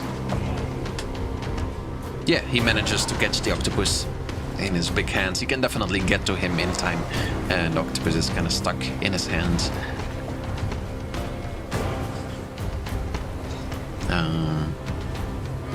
Anything else?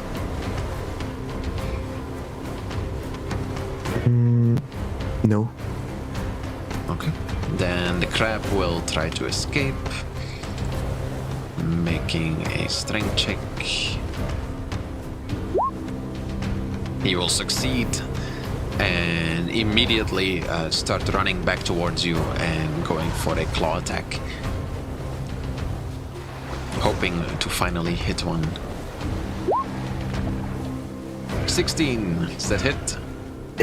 Yeah, it does. For 4 points of damage, it snaps at you and it grapples you in one of its claws.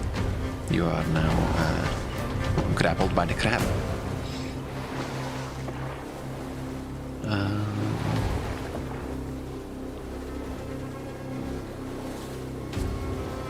Okay, and that's about it. The octopus will try to attack the giant.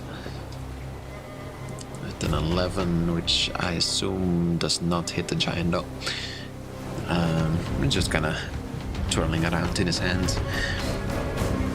As it's your turn, you're in the claws of a crab.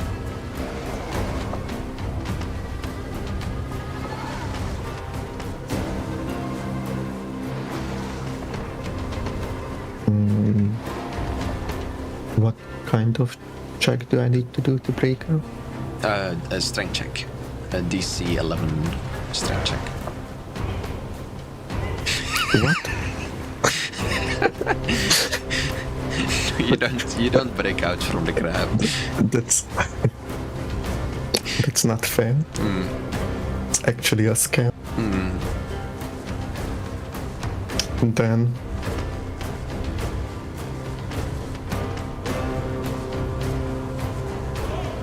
I don't know. You want your followers to do anything, or you can still command them? Yeah, well, the giant is holding the octopus, so he can't really do anything, and the others would be too weak to free me, I feel like. So, Mato is just sad. Okay. The crab will automatically do 5 more points of damage to you, as you're already grappled in its claws, and it will just squeeze down upon you. And the octopus will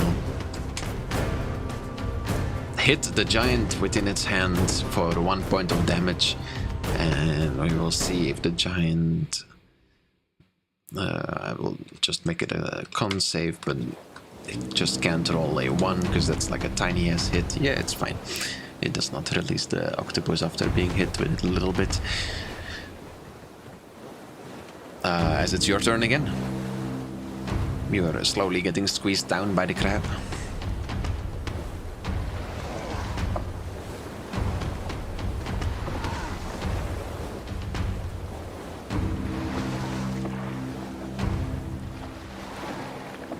What do you want to do?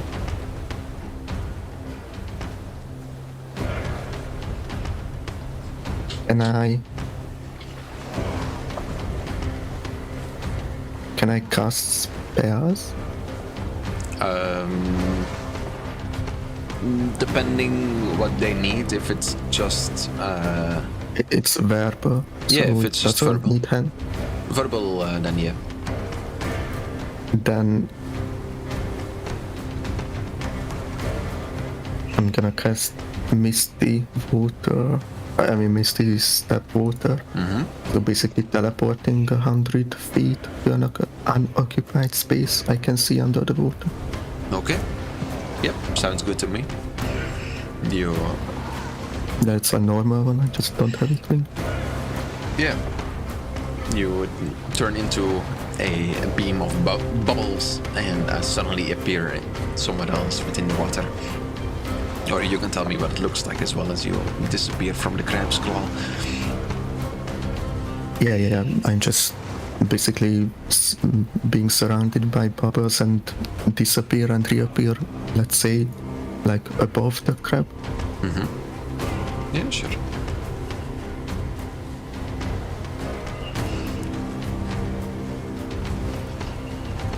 And that was a bonus action, so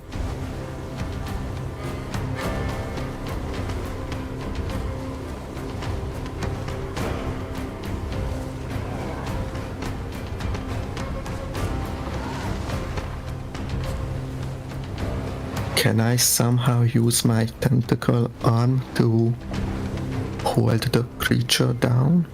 I mean the crab. Make me a charisma check. If you try to use your tentacle arm. You try to use your tentacle arm, at which moment you realize, like as you try to like focus on it, and you quickly realize that you have no control at all over this arm, and in the heat of combat, as you try to use it, it does get activated with some sort of power, but you have no idea how to control it, as it just kind of fires in a random direction. Can you roll me a d10? As a beam of purple energy will shoot out of the tentacle to your side, and then roll me, well, let's say the crab is here, so 1, 2, 3, 4, 5, 6, 7, 8. Yeah, roll me d8 for the direction the beam shoots in. Wait, a d9 actually, sorry. 7, so 1, 2, 3, 4, 5, 6, 7. Yeah, it shoots randomly in a direction where nobody is standing at this point, kind of shooting into the endless dark ocean.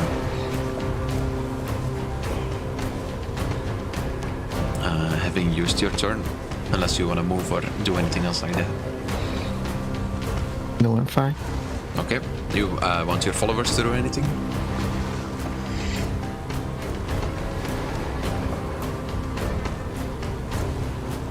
No.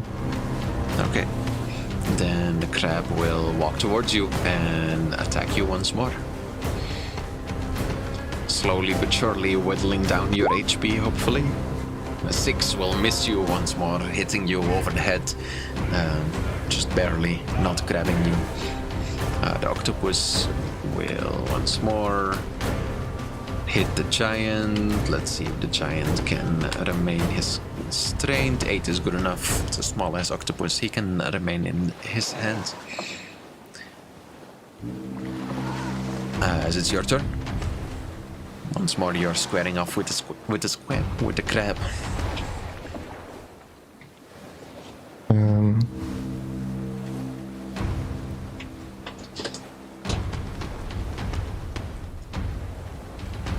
As my tentacle arm got activated, I probably like felt something else inside of me.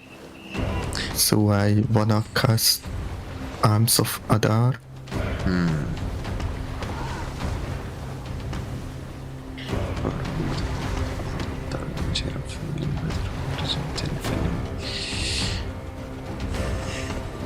Can you roll me another charisma check as you try to control this magic once more? You try to call forward these arms of Hadar,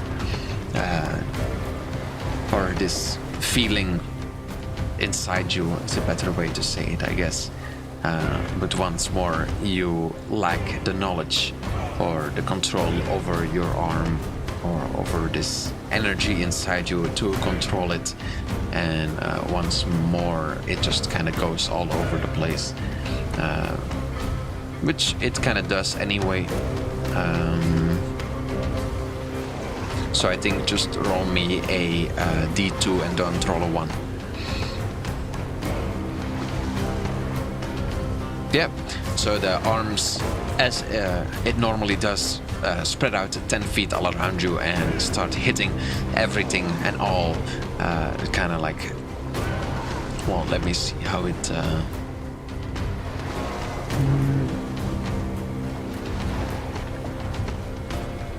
But I think in your context it makes more sense that it is your, that it is not like extra tendrils that grow out of you, but it is just your arm that just like swings all around you and starts hitting the things around you. That makes sense.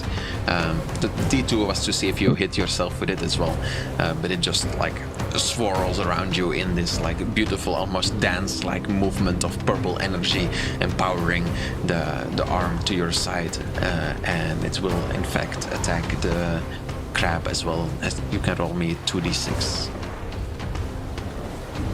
Oh wait, on a strength check.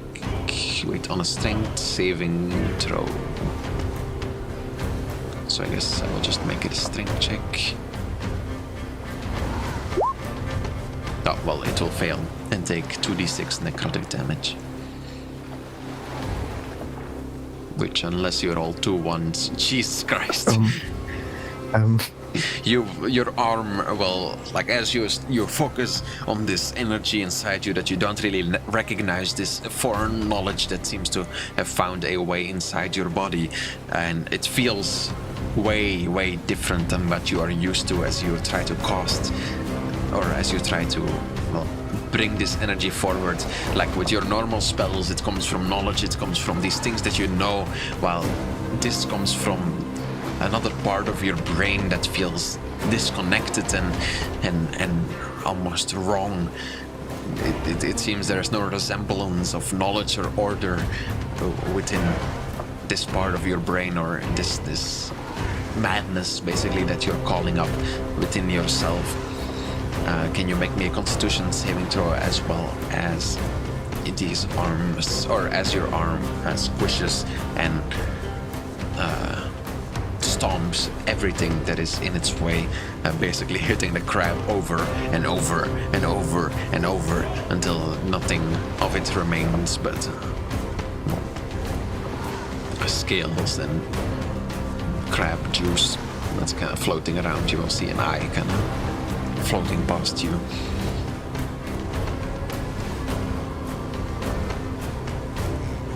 I think at this point, well, the octopus is still within the giant's arms, but there are no major threats remaining as you stand before the squished crab. Oof. The octopus, however, will make one last attack and will do 2 damage this time with a critical hit against the giant's arms. I will give the giant, or if he rolls low now, the octopus might. No, never mind. Even though it is a critical hit, it is still only 2 damage towards a enormous giant, and the giant does not open its hands, letting the octopus escape.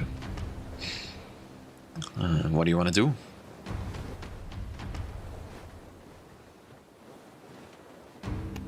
I assume Mato is just very confused and scared of what happened. Because something happened that he didn't mean to happen. And he had no control over it. And he probably realized that it's much more stronger than he has originally thought it was.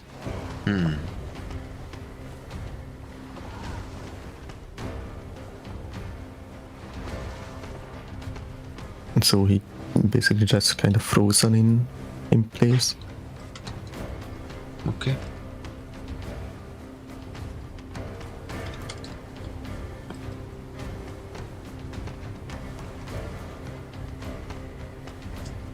Slowly but surely, the giant's hands are getting bruised up.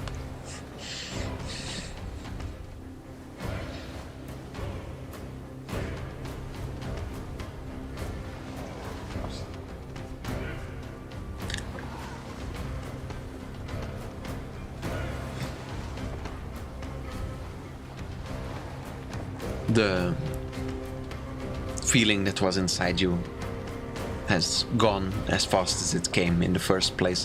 There is not much for you to look back at as you stand there, probably astonished at what just happened, both in the pure raw strength that you that you brought forward, and well, the terrifying source of it that you cannot really place, since it does not come from a place of knowledge as you are used to.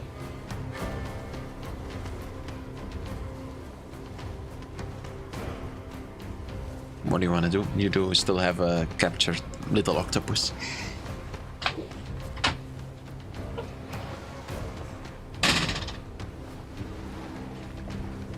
You there? Yeah. Oh. I assume that in my surprise state, I probably didn't have enough focus to control the giant that well, so I assume that he just went back to an idle state and let go of the octopus. Yeah, that makes sense. Well, then you will see the octopus just... well, actually, never mind. As soon as the giant lets go of him, the octopus will swim towards you and try to hit you in the face once more. With a 10. Is that hit? No. Okay. Well, he will miss you.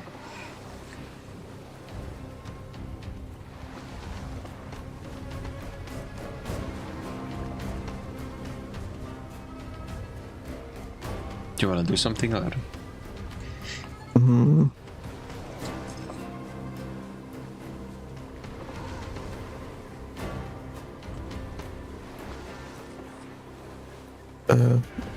I don't know.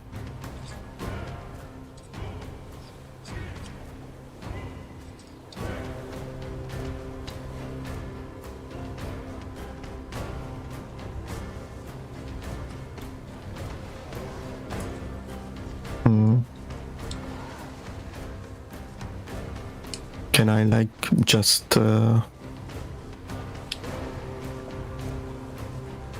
take a disengage action and just get out of here? You do. I mean, you swim faster, or I mean, with the giant you can move faster than the octopus. I mean, even you can move faster since it's a very small octopus. So if you just want to leave him be, you can definitely get away from him. Yeah, that's what I wanna. Okay. Well, you will leave the craziness behind you as you continue once more into the open blue. I think this is where we will end today's session. However, you can tell me where Mato wants to go next before we end.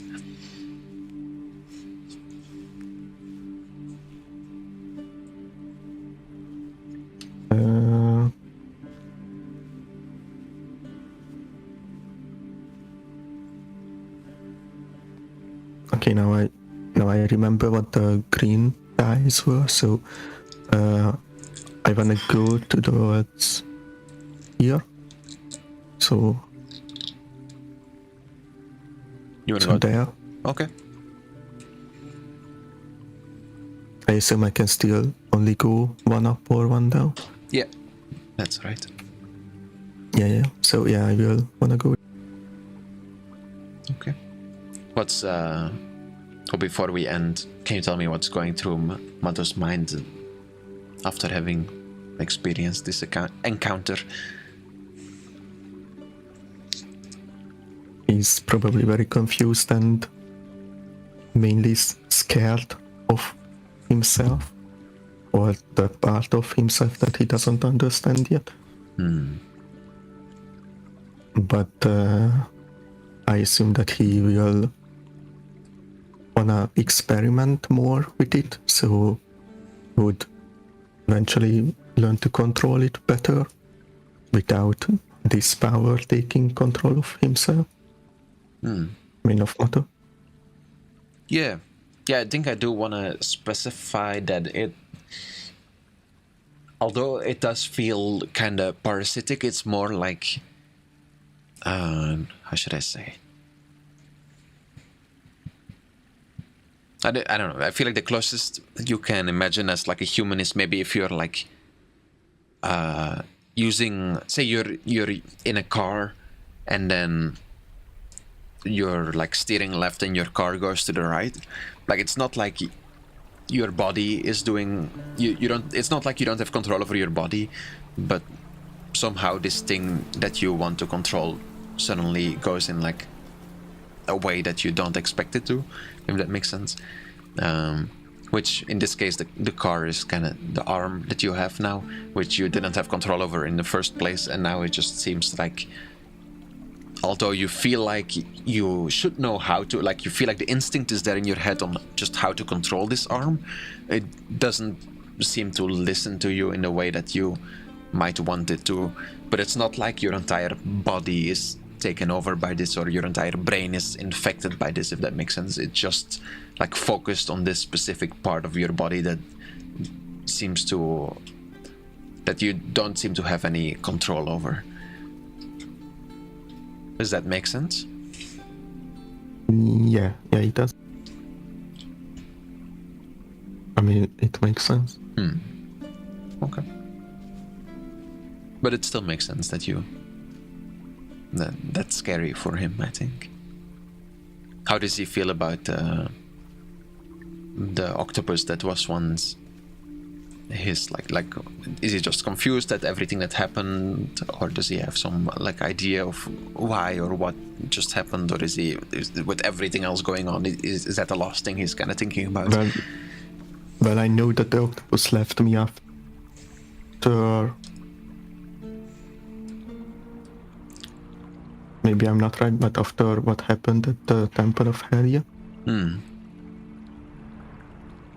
So I assume that it's still because of that. And now I got a confirmation that severing myself from Helia and the gods might result in things that I didn't want or expect. Yeah.